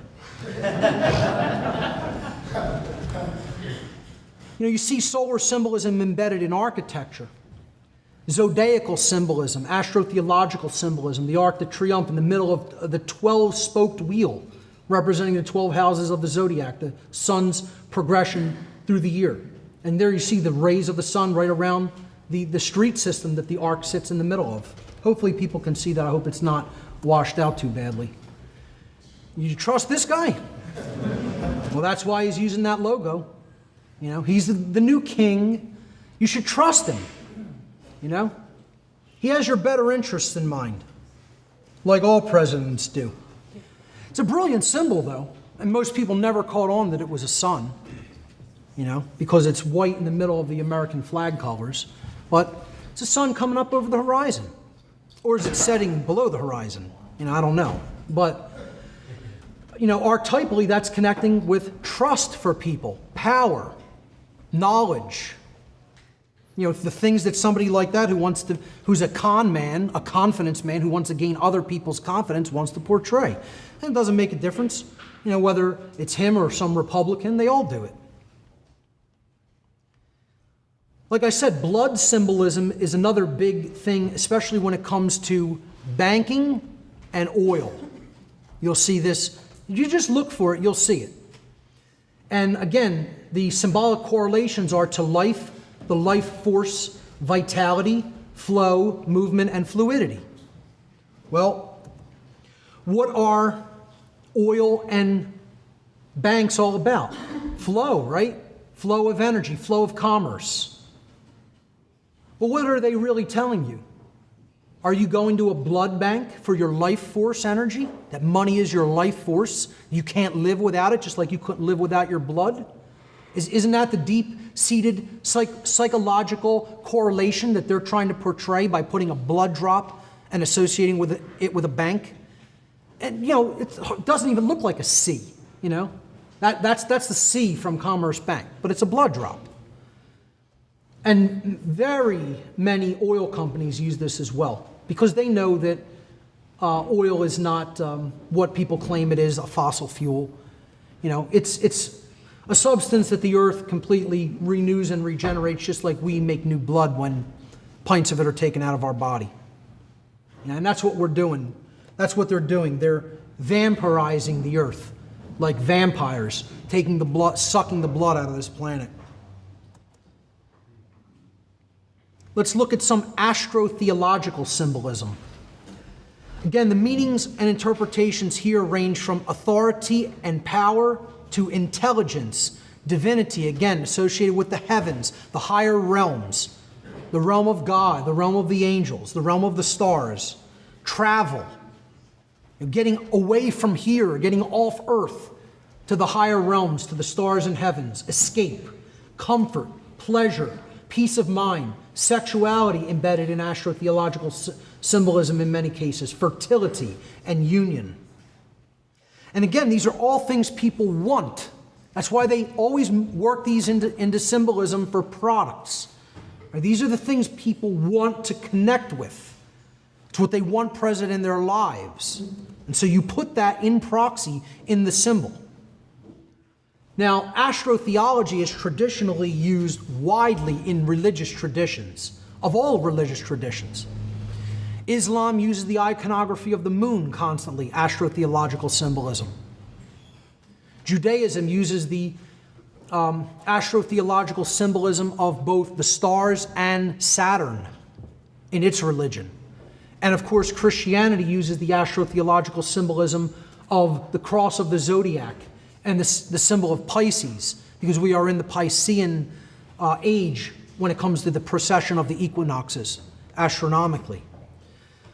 So look at the cross in this symbolism. You have it on the Pope's mitre. You have the fish head of Pisces as the Pope's mitre, the open mouth of the fish on his head. The fish symbol is the representation of Christ in modern Christianity. But this symbol in the ancient Comitian tradition was in its upright position, not on its left side as it is today in its imbalanced form, but in the balanced form with the point pointing upward was the symbol of the Shem Suhor, which was a group known as the disciples or the followers of Horus, the rising sun. Again, that's what the Christian tradition is it's a retelling of the solar deities of the ancient world, particularly Horus, Tammuz, Dionysus, Mithra, and others. But you see the zodiacal cross of the greater and lesser crosses, or what is known as the cross of St. George and St. Andrew in the middle of Vatican Square. You have the Pope holding the symbol of the cross. You have the cross on his sachet that he's wearing. I mean, it's replete with astrotheological themes, one of them being the cross. Here you see Aries symbolism in product placement. Again, that's connected with comfort and sexuality. The Dodge is actually, the ram there is actually, it's symbolic of the feminine womb, the fallopian tubes in the womb. The Aries symbol of McDonald's and the colors of comfort, red and yellow, which you see constantly associated with food, particularly food that's not so good for you. Again, astrotheological symbolism always associated with comfort. That's why they'll sell you that symbolism in the Starbucks logo as well. The comfort of the goddess, the moon, the crescent moon symbol, the sovereignty of the upward pointing stars. You know, that you're just going to get an overpriced cup of coffee. You're not going to get any of those things, you know. The Saturnian symbolism, constantly the swoosh representing the ring of Saturn, the rings of Saturn. It's been pointed out by many people that Nike is just Enki, you know, in a different order. I find that pretty interesting. But it's about higher realms, communication, trust, sovereignty. That's what astrotheological symbolism always deals with. Travel and escape and comfort, also themes embedded in it. You see so many cars using astrotheological symbolism. This is just a handful of them. Saturn, Mercury, BMW. Saturn and Mercury are blatantly obvious. BMW using the astrotheological cross motif. Star markets and ATMs. The Piscean symbol, mainly in the form of the Vesica Pisces, or the overlapping circles, in many products. Chanel, it's a womb, it's a rudimentary womb symbol. And they're using it for union. You know, masculine and feminine union, comfort, associating it with flow, fluidity, money, trust, etc. Pentagram or pentacle symbolism, used by many different schools of the occult, one of the rudimentary archetypal symbolism in occultism. We've briefly gone over this already. The 5 points of the pentacle or pentagram represent the 4 elements of earth, air, water, and fire, corresponding respectively to the physical plane aspects of inherent qualities and characteristics with earth, intellect with air, emotion with water, and will with fire. And then they're ruled over ultimately by the spirit or the quintessence or the 5th element, which represents spirit. And in its proper position, this point would be placed upward over the other 4. Not saying that spirit is totally superior to the material world forces, but that it ultimately governs them and is acting as a balance point between them, through which we really need to identify and find balance so that we're not lost and owned by the material world senses. Now, most of the time, dark occultists will take this symbolism and reverse it. It's another thing I want to say about dark occultism in general, is they don't create much on their own. They take what's already there and they pervert and they corrupt. They use things that are there and just change them energetically. They don't really have much of a creative essence to do new things.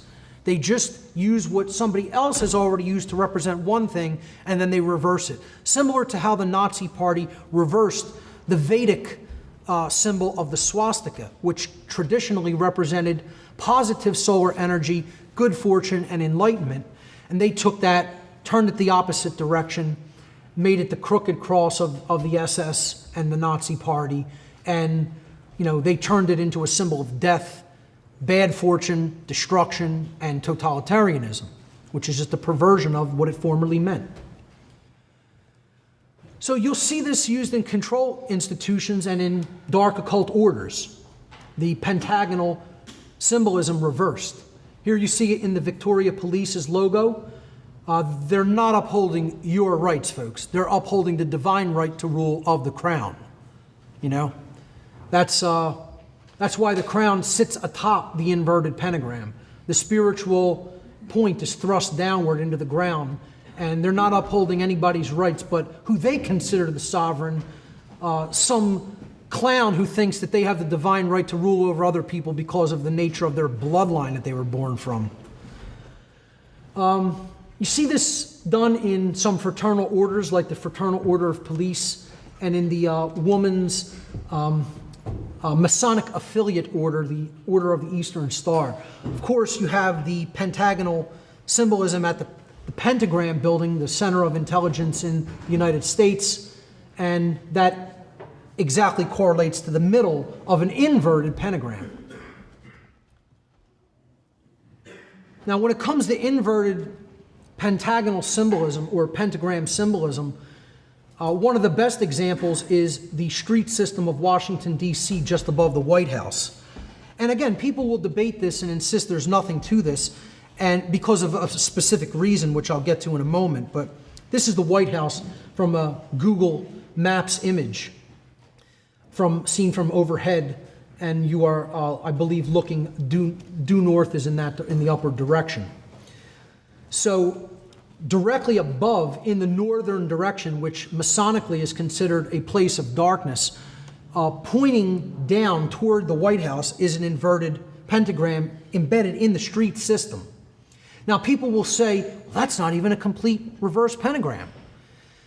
One of the biggest types of pentagrams in dark occult symbolism is known as the Faustian pentagram, particularly used in Satanism and other forms of dark occultism.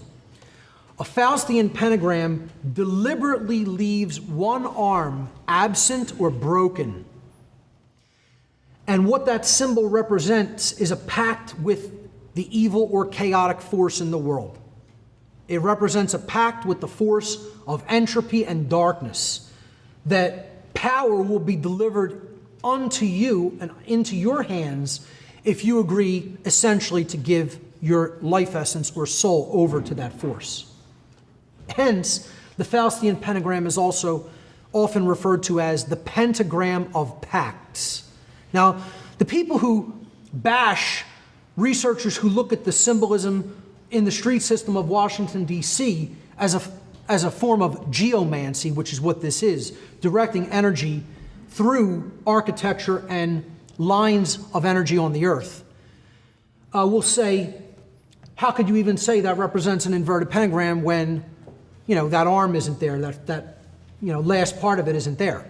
What I'm trying to explain to you is that makes it all the more indicative that this was a deliberately created design that deliberately left that arm specifically open because it represents a Faustian pentagram. But people who don't look into the dark occult would never understand the concept of the Faustian pentagram, never have come across it at all. It comes from the German play Faust, in which Dr. Faustus sells his soul to the demon Mephistopheles for worldly power. So that's pentagram symbolism. Let's take a look at the symbolism of the all-seeing eye, which we've already really gone into. Of course, this represents God, the creator, divinity, source, light, knowledge, truth, intelligence, the spark of the divine, sovereignty, and unity consciousness. The Trinity. Used all over the place in iconography in government, in media, banking, financial institutions, intelligence agencies, fraternal orders, etc. Very popular symbolism. And so you see it in the Information Awareness Office. They want to be God and be omnipotent, have all knowledge of everything that's going on the earth, working with many other intelligence agencies. British Secret Service, the MI5 with the eye at the top of the pyramid. CBS logo of the eye. Of course, we looked at the sigil of the reverse of the Great Seal of the United States on the back of the dollar bill, what I call the Sigil of All Masonry. The all-seeing eye is prominently used in Freemasonry. There you see it used with the compasses and square with the G. It's used in some financial institutions, and it was part of the AOL logo. The illuminated torch symbolism, yet again, another symbol that represents light, knowledge, truth, intelligence, and clarity. Of course, we see this carried by the Statue of Liberty. None of these symbols are necessarily bad, folks. We can't look at this as all subversive. Some symbolism is used to convey uplifting messages and qualities. I don't look at some researchers look at the Statue of Liberty and say that's the dark occultist negative variant of the goddess. I personally don't see it as such. I see it as a very positive symbol of exactly what they talk about it as: liberty, freedom, through knowledge, through enlightenment. She's holding a book. The word book, liber, in Latin, it meant two things in Latin. It meant book and it meant free. The same word meant book and free, L-I-B-E-R, which is where the word liberty comes from. They were correlating those concepts deliberately. That if you have knowledge through books about what's really going on in the world and what is really going on within yourself that you've studied, that you're then going to look into in yourself, and you have read about and learn lessons about history, about what people did wrong in the past, and learn about natural law and how it works through wise people bringing it down to you through time, through hard work and sweat and blood and sacrifice to preserve that knowledge. Maybe, just maybe, that's going to correlate with the concept of freedom, with the state of freedom too. So I see that as a representation of the positive aspect of the goddess, who was a goddess of love, truth, and freedom. I see the Columbia Pictures logo as being positive as well. But but it's certainly goddess symbolism, and the illuminated torch there representing knowledge.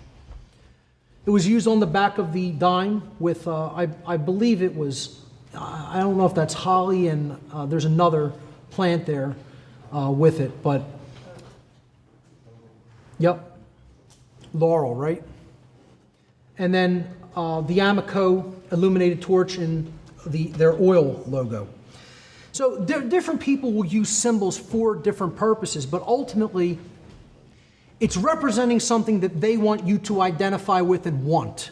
So if the torch represents freedom, enlightenment, knowledge, they're putting it on the American Oil Company logo so that when you go and give money, overinflated amounts of money to buy the fuel that we quote unquote need because we haven't made anti-gravitic propulsion technology because we can't give that to the earthly slaves. They have to have their internal combustion engine and use the Earth's lifeblood that we vampirize out of the earth on a daily basis.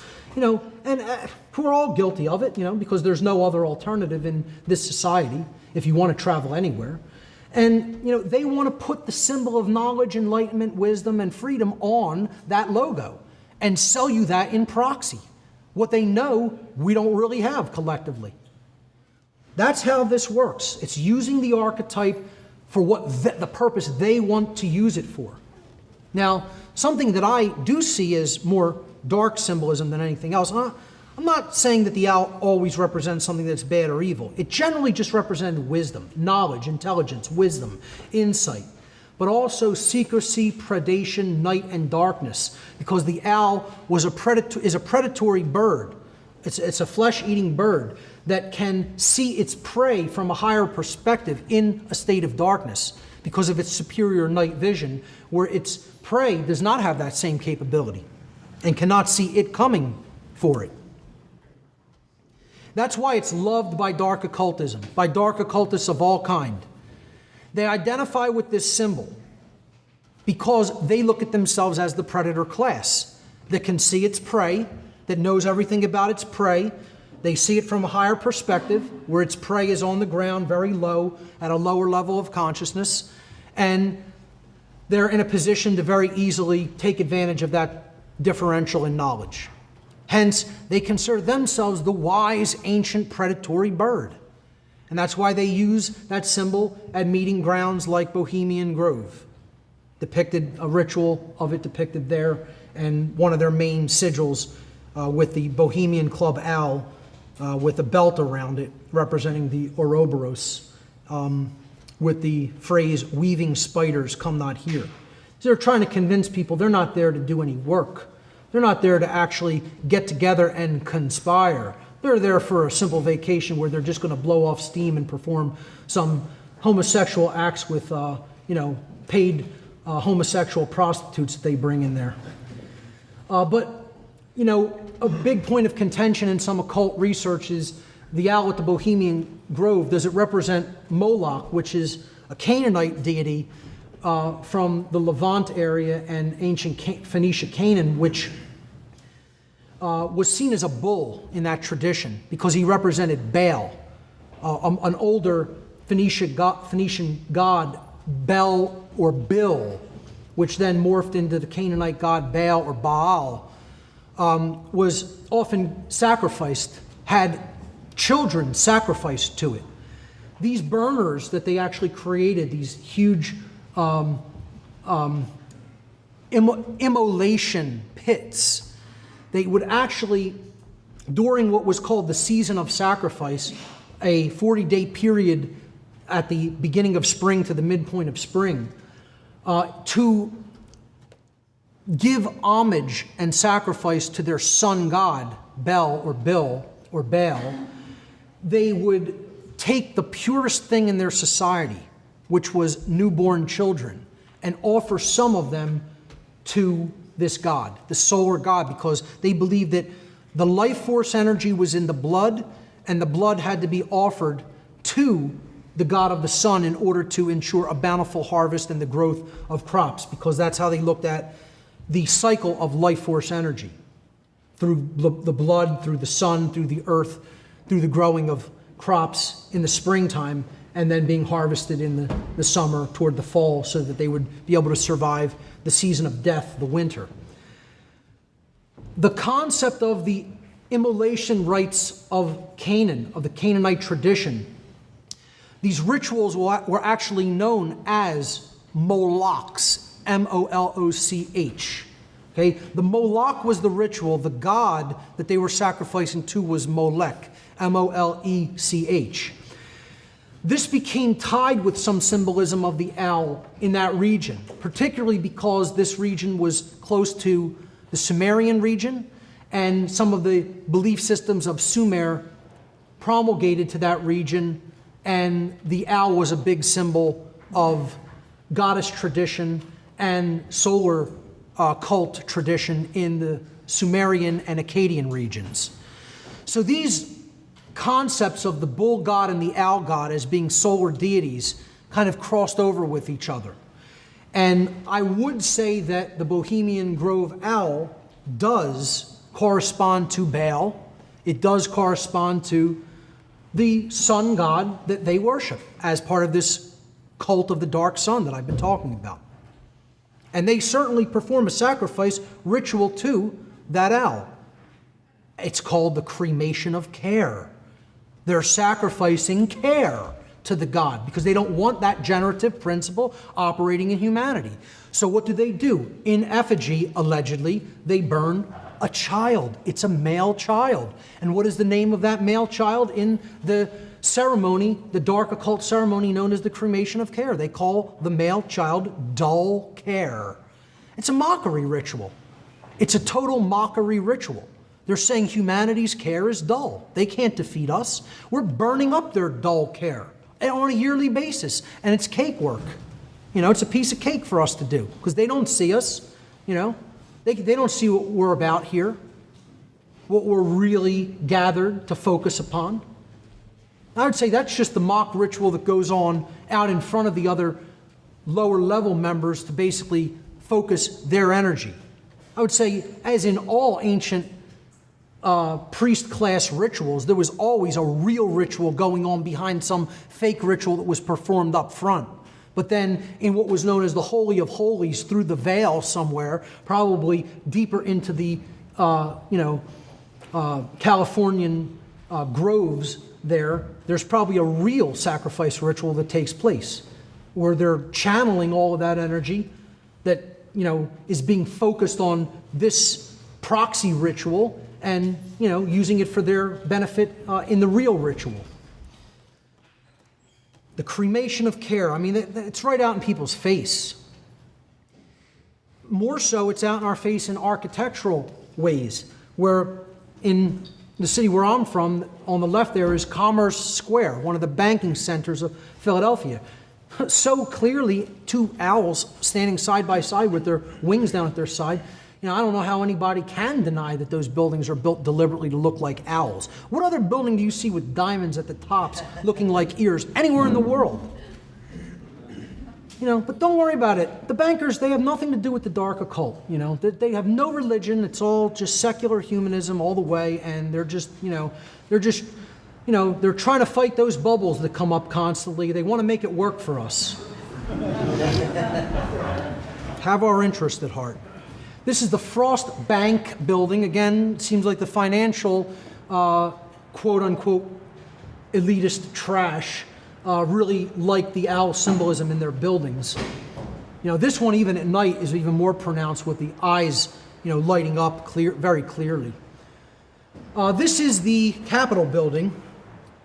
And this is from, again, Google Earth. And if you just outline the street system directly around the Capitol building, it is an owl with its arms outstretched, perched on top with its tail coming down from the legs. If you extended this image below, if you look at it on Google Maps, it's a 13-street pyramid. It's a 13-level pyramid, just like the pyramid on the back of the dollar bill. 13 levels with the owl perched on top of it, surrounding in its belly, symbolically, the Capitol building. Again, the dark occult surrounding the place where, you know, supposedly the betters of our society are convening to basically direct the rest of our lives, you know. And there are people who will debate this and they'll insist, oh, this is just some kind of coincidence. Yeah, it's a strange symbol of a huge crested owl with huge ears and wings outstretched, sitting on top of a pyramid over the Capitol building of the United States. Very coincidental. Actually, here is the image from pulled back some. You could see the Capitol building there. You could see the symbol of the owl with the ears and the tail, and its wings are outstretched. And then this is the 13-level pyramid that it sits atop right there. I've done work in my podcast series to actually break down a lot of the geomancy that's embedded in the street system of Washington, D.C. I probably even myself have missed a lot of it because there's so much embedded in it. But this is a map of pretty much the whole D.C. district here. And this is all of the symbolism that's contained in there. You have the inverted pentagram pointing to the White House. You have the sacred feminine egg. You have the phallic symbol, the penis symbol, with the tipped by the huge phallic symbol, the Washington Monument, the pentagonal symbolism with the Pentagon, the owl with the compasses and square surrounding it atop the 13-level pyramid. You have the seal of Solomon, the sun and the moon, the upward pointing triangle and the downward pointing triangle, the chalice and blade intertwined. Another huge inverted pyramid, which is approximately 30 levels, 30 streets. And then over top of that, you have the illuminated torch. That illuminated torch, the road that forms that torch goes around a baseball stadium, which looks like the eye in the middle of the torch. And that's the easternmost position of the city. This is facing east. So there's, starting, it's really like a symbol starting with the will center, going up. This is supposed to be the heart center, then the illumination, the mind center facing east. That's how they see it. They see themselves as those who have the light. And they're throwing it right in our face, and people can't see it. Pine cone symbolism, another very popular piece of symbolism for people who consider themselves, quote, in the know, that they consider that they are spiritually aware and enlightened, they have the knowledge, they are awoken, they have wisdom, and they have transformed themselves spiritually. In many cases, it's the exact opposite. The pine cone symbolism comes after the pineal gland, which is at the center of the head. It's right here, circled in red. It's considered in the midbrain or the limbic system of the brain. It regulates, this gland regulates a lot of different functions within the individual related to perception, emotion, etc. And the gland looks like a little pine cone. It has a lot of blood flow that goes through it, and it's very much attacked as something that they seem not to want to develop or function properly. So a lot of the food, things in water are very much attacked to target this part of the central nervous system. The pine cone literally looks like a little pineal gland. Okay, the pineal gland looks like a little pine cone, I should say. This is called the Court of the Pine Cone, and it is at the Vatican. That's where that pine cone is at. It is surrounded by two peacocks. Peacocks are another big symbol in alchemy. They represent alchemical transformation. Again, the pine cone represents awakening, resurrection, or transmutation, spiritual transmutation. Now, below it, there is a black, empty sarcophagus right down there below on the left-hand side. As you go up these steps in the Court of the Pine Cone to the other side of it, from this image perspective, that's what you will see. And behind it, there is an empty sarcophagus. Now, they're basically throwing this symbolism right in your face. We are the resurrected ones. We are the ones who have come out of darkness and into light. We have the knowledge. We understand how the awakening process works. We understand how this activity of the brain that people don't even understand and whose functions are essentially shut down due to the horrible nutrition and all kinds of pollutants in their food and water.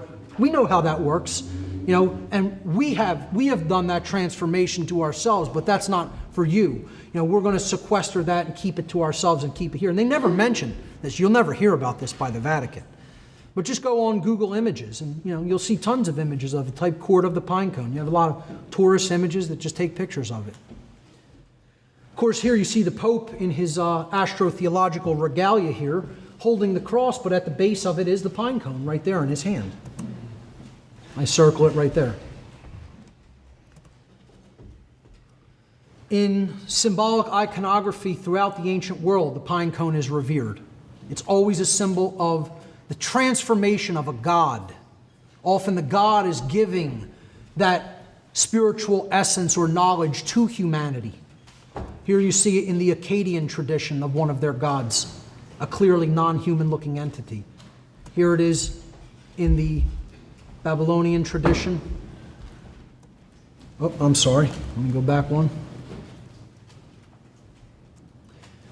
Here it is in Egyptian symbology in a caduceus form. And of course, it was the hairstyle of the Buddha, who was considered a symbol, a very symbol of resurrection and awakening. And you see in many different Buddhic images the hairstyle that he is wearing reflective of the pine cone. Let's look at the symbolism of the fasces. Fasces is an ancient Roman symbol that was an axe, and it was bound up and surrounded by a bundle of rods. This represented total control, centralized authority.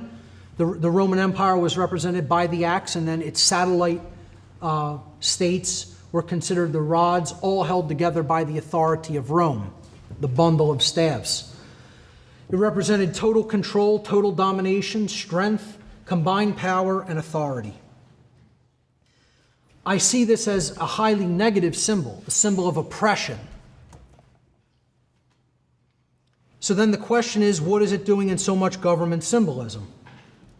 What's it doing in secret society or fraternal order symbolism? On the back of the U.S. dime, on state seals, in the Senate chambers of the United States government itself, where the Speaker of the House sits. At the Lincoln Memorial, Lincoln, on the sides of his, quote, throne as the king enshrined in that temple, is holding two fasces in his hands. It's on German postage stamp as a symbol of fascism on the left-hand side there. They're basically outright telling you who they are. They're telling you what their agenda is wordlessly. Never in words. Always wordlessly. And the rationale here in their religious notion goes something like this. If we tell them in any language, regardless of how obscure the language is, even if they don't understand the language, somehow that gives us carte blanche license to do what we want, because their refusal to say no is tacit approval. Is silent, tacit approval. And they look at it like they're not karmically responsible if they say, hey, I'm going to punch you in the face, but I'm going to draw a really obscure figure of me punching you in the face, such that you'll look at it and not really know it's me punching you in the face. I can hand that to you, and then tomorrow I could punch you really hard in the face, and somehow I'm not karmically responsible for that action because I told you I was going to do it and you didn't say no. That's how their twisted, warped logic works. Yet that's their belief system. Once again, I'm not saying you have to think that it really works like that, because I don't think it really works like that either. I'm just telling you that's how they think it does. That's their religious belief. People act on their religious belief. They think if we tell you something and then you don't say no, regardless of whether we told you in an obscure language, we have the right to do it because you didn't say no. So that's their religion. And it's all illegitimate. I'm not telling you that's legitimate. I'm not saying it really does excuse their karmic consequence. I'm saying that's what they believe. And they're willing to act upon it. Let's look at some checkerboard floor symbolism. The symbol of the checkered floor in the Freemasonic tradition, again, represented ignorance, unconsciousness, earthbound identification, immorality, and ultimately slavery, if we stay there. Well, let's see how this symbolism is used. Again, I would suggest this symbolism is always used dark occultically. It's used here in the Fraternal Order of Police's emblem, their sigil, in the middle with the pillars. And I see this as a very negative arrangement of those pillars, because in the Masonic tradition, the true arrangement of those pillars would be in an upright position with the pillar of unity raised above the pillars of duality. So now they're raising the dual pillars over the pillar of unity, which is underneath the checkerboard floor. I see this as raising duality, above unity consciousness. And they're shaking hands on it and saying, we're in the know, the symbol of the eye. I broke this all down in my occult mockery of police and military personnel presentation that I gave at the first Free Your Mind conference. One of the ways they really ritualistically mock these children who don't understand what they're being told at all, and who just, say, hey, give me a paycheck, I'll do whatever you tell me to do. I have no conscience, I have no morality. I take a paycheck to take actions where I don't give a damn whether they're right or wrong. That's what all police are. 100%, all, every one, bar none. Every single one in the history of the world.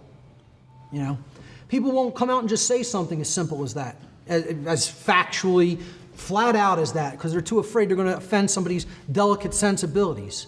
I don't care whose family member's a cop or knows somebody who's a cop. Every single one of them are involved in something that's immoral. Because if you take a paycheck to perform an action and you're not concerned whether that action is right or wrong, whether you actually have a right to take it, but you do it because you say it's your job, that's the definition of immorality. And what they do with idiots like this is they wrap the checkerboard floor around their head, because they're wordlessly telling them, you are a know-nothing. Around your brain, we are wrapping the symbol that means ignorance and slavery. And the lack of understanding of the difference between right and wrong, we're putting it around your brain like a headband, And these people think this is some kind of a badge of honor, when they're basically wordlessly being totally trashed and mocked by the people who designed this system of iconography and symbolism. Just as a brief aside here to the checkerboard floor symbolism, the people who think that there's no connection between police, between, occult orders and fraternal orders like Freemasonry, and control systems like police of all places, all geographic regions and states. It's everywhere. And this is just a tiny, tiny little sample. We can go on, we could have 20 of these screens and you still wouldn't have all the Masonically affiliated police lodges and orders. And I see this as nothing but dark masonry. How many of these lodges are teaching police morality? How many of these lodges do you think are actually trying to teach these police any kind of a system of... First of all, if you taught a police true morality, they wouldn't be a cop anymore. Nobody who's in a state of true morality could do that job, period. Nobody ever has. I don't care who it offends. I've almost gotten in fights with some of my friends for saying that. Can't be done.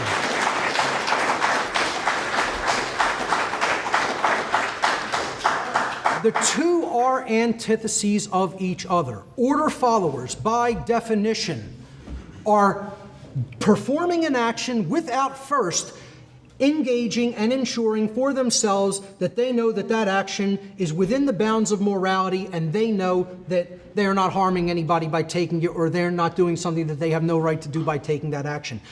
By definition, an order follower simply follows the order, or they wouldn't be an order follower. So by definition, an order follower cannot be a moral being, period. Cannot. It's like saying, I can melt this ice cube and still have an ice cube. No, you can't. That's not the definition of it. Once you melt it, it's water. It's not an ice cube anymore. So that's what people who try to say order followers can be moral people think. That's their twisted logic. And by the way, this is what's going to be a central, hammering, relentless focus of my work in coming weeks and years. I'm going to mercilessly hammer on the whole order following dynamic. Okay? You're not going to hear the end of this.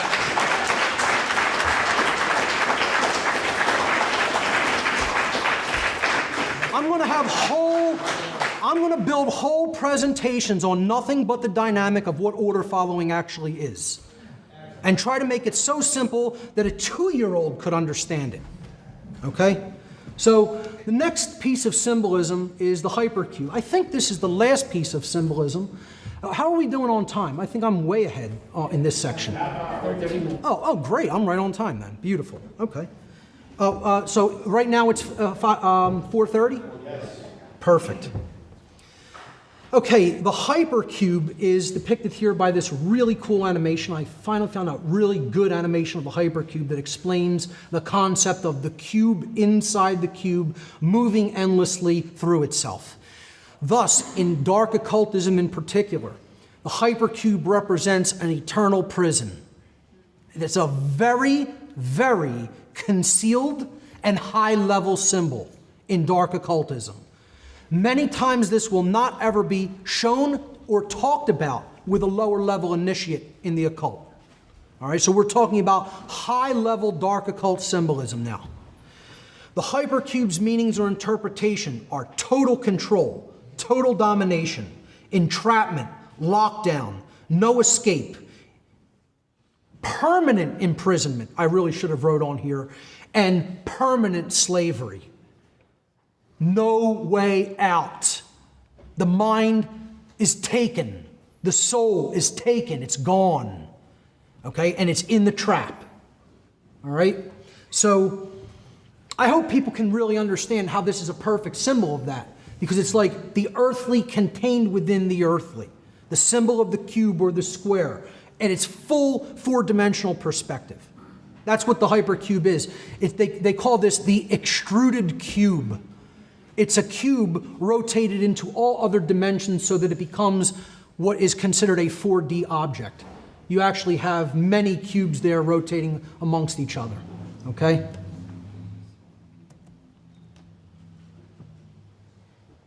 And again, what it represents is dimensionality or densities.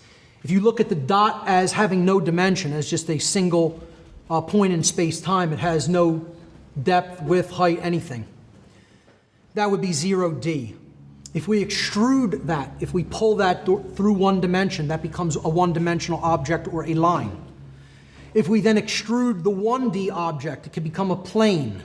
And now we have a 2-dimensional object, a plane, a square, etc. Then if we take that and we extrude the square, we have a square here, and we extrude that through another dimension, we get a 3-dimensional object or a cube. Now, what if we were to take the cube and extrude it and pull it through another dimension of space, which is very difficult for our 3-dimensional brains to even extrapolate? What it would actually somewhat look like visually is the hypercube, or what's known as the tesseract in mathematics. That is a 4-dimensional cube, a 4D space cube.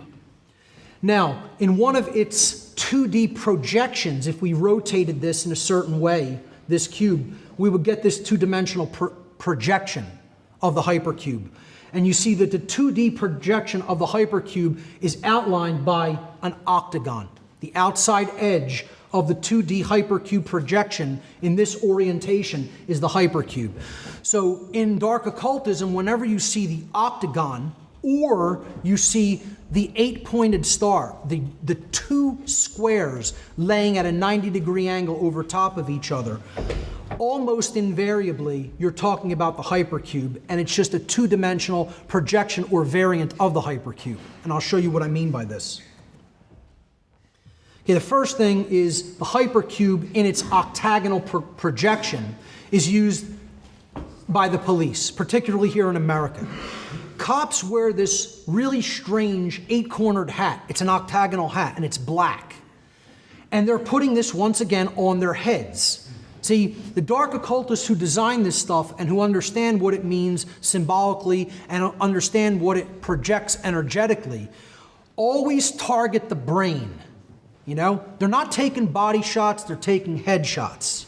Okay? So they put this symbolism on the head of the person who's doing these jobs. So here's the 8-cornered hat from overhead. It's clearly an octagonal shape. The stop sign put on every American street corner the red octagon. It's a symbol of the hypercube. The word stop carries a vibratory energy. You know, first of all, at 90% or more of the places where a stop sign is embedded, you don't need a stop sign. First person who gets there goes. When another person, if they get there, it's 1 and 1, you know? That's how you basically do it in any street system in any major city anyway. I always fail to understand the logic of people who can't get that concept of the 1 and 1 of transit. You know, I see them all the time in South Philadelphia, unfortunately. Usually they're from out of town though, but you know, this symbolism is rich in police. This is where they use it the most. Now, when you look at what the hypercube symbolism means, again, it means total domination, total control, enslavement, entrapment. We're not talking about these people being in control or in charge. We're talking about them being in the prison, being in the trap. They're the ones who are being ruled by the symbolism.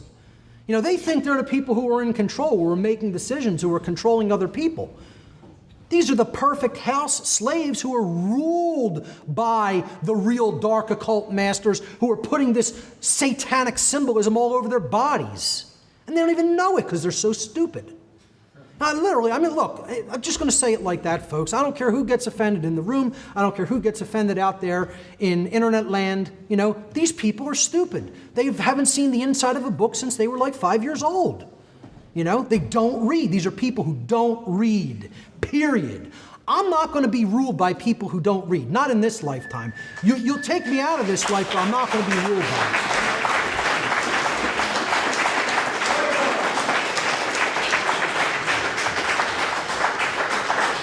And, you know, secondly, even if they did have some book knowledge, there's still no common sense there. It may be all intellect.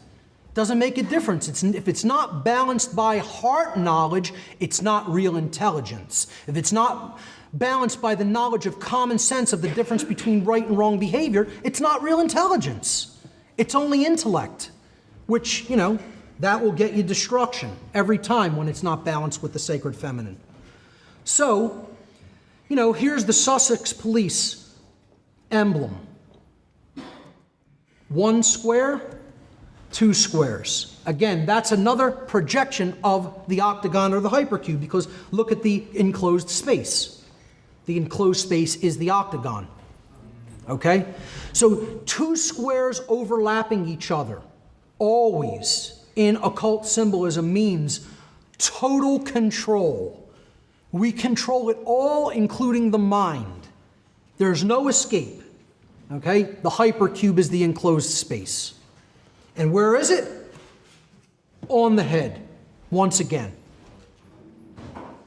As the badge on the third, you know, the third eye location, or actually above that, on the crown. And, you know, let's combine that with the checkerboard floor of the house, why don't we? You know, we have a nice 1-2 punch there to mock our house slave. You know, and these people don't even care about themselves enough to know that they're house slaves. Hey, half the time you can't offend somebody with that phrase because they're so stupid they don't even understand the historical connotation of what a house slave meant. That's really sad. That somebody you can't look them in the face, call them a house slave, and have them get offended. They're not intelligent enough to be offended by that phrase. You know, that's about as sad as it gets. I know I'm hitting it a little bit hard with the harshness, but, you know, hey, I'm going to call it like it really is. So, you know, here's some more hypercube symbolism on the so-called Medal of Valor. You know, you have so much valor for following orders. There it is, the double square with the inverted pentagram, with the goddess in the middle of the inverted pentagram. And in a moment, I'm going to show you the goddess in the middle of the octagon and the double square. Right here. Not too far from here. You know, Special Forces Army. Oh, I'm sorry. The very badge itself was surrounded by the octagonal shape. Oh, and then we have don't forget the trapezoid around it, which represents the truncated pyramid without the light. You know, could it get any more satanic? I don't know, you know. I was a priest in the Church of Satan, and I'm telling you, that's more satanic than any emblem I ever wore. You know?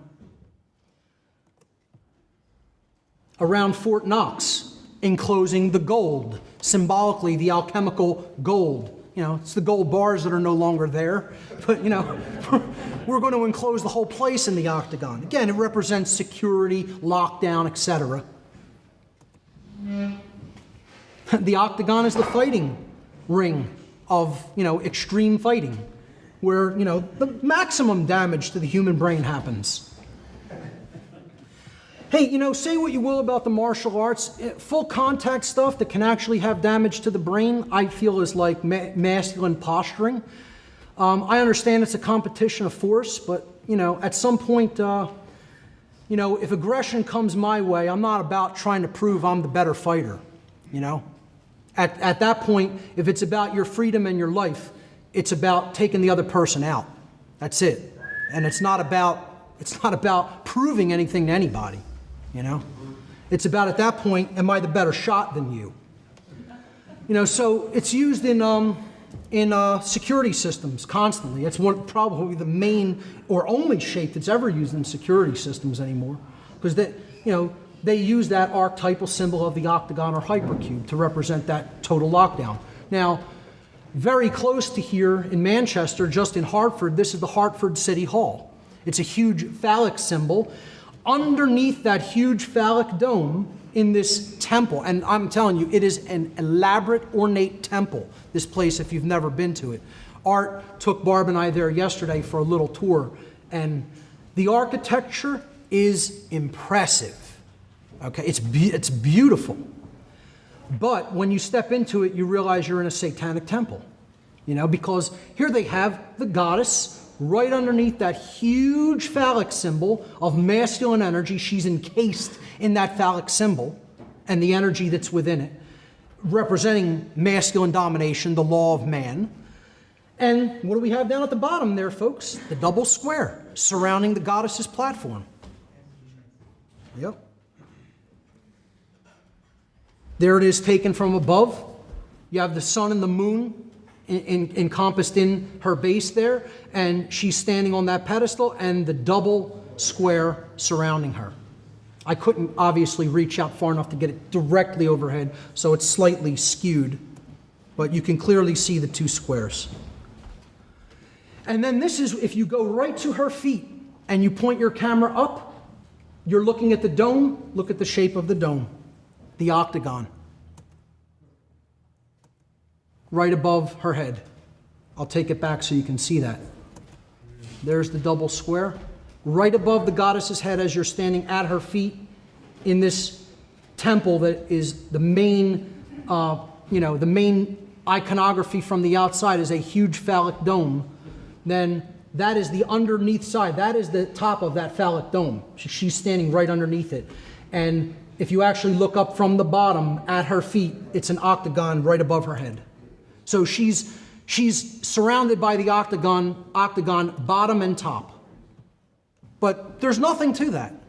It's just, you know, it all just worked out that way because of the architecture. No, they didn't plan any of the architecture for this building or hire some of the best, you know, stonemasons and stoneworkers probably in this whole region of the country. No, it's all just accidental. They happened to put the goddess there. They happened to put the double square around her. They happened to put her inside of a big phallic symbol. They happened to put the octagon directly over her head. All just happened that way. That's called coincidence theory at its finest. But hey, there's some people, these people will come out and say, we're your owners, we accept the devil as our God, and we're going to kill you now. And they'll still say, I don't believe it. That's how broken their brains are, you know? That's where we're at. That's the level of denial that we're at. Because when a species becomes so sick, they start to go into the level of denial. I'm not sick and dying. I'm not being eaten by evil entities. No, that's not happening to me.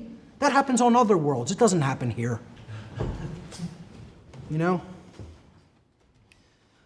All right, I'm going to wrap up this section. How are we doing on time? 17 minutes left? All right, I'm going to start this section then. And what we get through, we get through. If not, I'll pick it up on the other side. I want to go through some of the symbolism of intelligence agencies. Specifically one intelligence agency, which I'll get to in a moment. But I want to talk about the fact first that the modern intelligence apparatus in any given state or government is the highest level of the dark occult operating in that society. You want to know who the real dark occultists, the real sorcerers, the real dark wizards, the real dark workers are? Find the intelligence organizations within a given state, and you have the highest level dark occultists. All right? And because at some level, and I don't care how unpopular this makes me, I don't care how much people want to say, oh, it can't be so, I don't care how much you want to say what I'm about to say discredits my other work, eventually these agencies begin working with entities and consciousnesses that are not actually human. Okay, and that's controversial, and you could say whatever you want about that statement. But I'm telling you, you'll see it in these images. All right? So, the main intelligence agency whose symbolism I'm going to break down in this section, out of all the ones I could have chosen from, is this one right here, second from the left at the bottom, the National Reconnaissance Organization. I'm sorry, the National Reconnaissance Office, the NRO. This is their seal, the National Reconnaissance Office. And you see it has the Earth, and it's, has an orbit, an orbital line with a ball going around it representing ostensibly a satellite. But what I want to show people here is some of the symbolism that is so drastically, blatantly, undoubtedly, in your face, dark occult symbolism that I don't know after showing these images to somebody, if you could say, people who have sick, twisted religious belief systems aren't involved at some of the highest levels of intelligence agencies and government. I don't know what to tell anybody, Like I said, it's like at that point, wrap it up. That person doesn't want to know. They want to remain ignorant, and they want to think that the world is something that it is not, because they're more comfortable with a lie than they are with the truth. So let's look at who the NRO actually is. They're basically responsible for all of the reconnaissance satellites that go into orbit, spy satellites essentially. And they are the intelligence agency operating in the United States that has the least amount of employees working for them, yet the biggest budget in monies allocated to their budget, okay? Now, in this chart, okay, so the number of people working for the organization is the left-hand axis. It says total civilian and military personnel for the year 1996. And then this is the amount of money that was spent on that organization in that year, in that 1 year alone, $6 billion, over $6 billion for the NRO. Whereas they have less than 10,000 people working for them. All of these other organizations have much more people working for them. Great, thank you. 15 minutes. So, it says here as a caveat, this note, the National Reconnaissance Office, NRO, directly funds a small number of personnel, but indirectly funds tens of thousands of contractor personnel. That means they're not listed on their official budget, but yet they fund private entities. They fund people in the private sector to do some of the analysis work that they perform. Most of the time, these are known as SAPs, or Special Access Projects. Look up the term. Okay? This is how they're keeping the things that they do completely unaccountable, according to the regular ways and means of Congress. They're keeping it out of that oversight by putting it into the private sector under SAP, Special Access Projects. That's why they're making this caveat, well, there's obviously less than 1,000 probably official employees, but they do fund tens of thousands of contractor personnel in the private sector. All right, that's just the caveat I wanted to note there. I'm going to actually wrap it up right here on this slide, because on the other side of the dinner break, what I want to do is we'll break a little bit early, so we'll be back here at 6 o'clock for the wrap-up. I'm going to break down some of the National Reconnaissance Office dark occult symbolism, and then I'm going to give a case study in light occult symbolism, in very powerful spiritual positive occult symbolism in the breaking down of the major arcana of the tarot deck. So ladies and gentlemen, meet back here at 6 p.m. Thank you.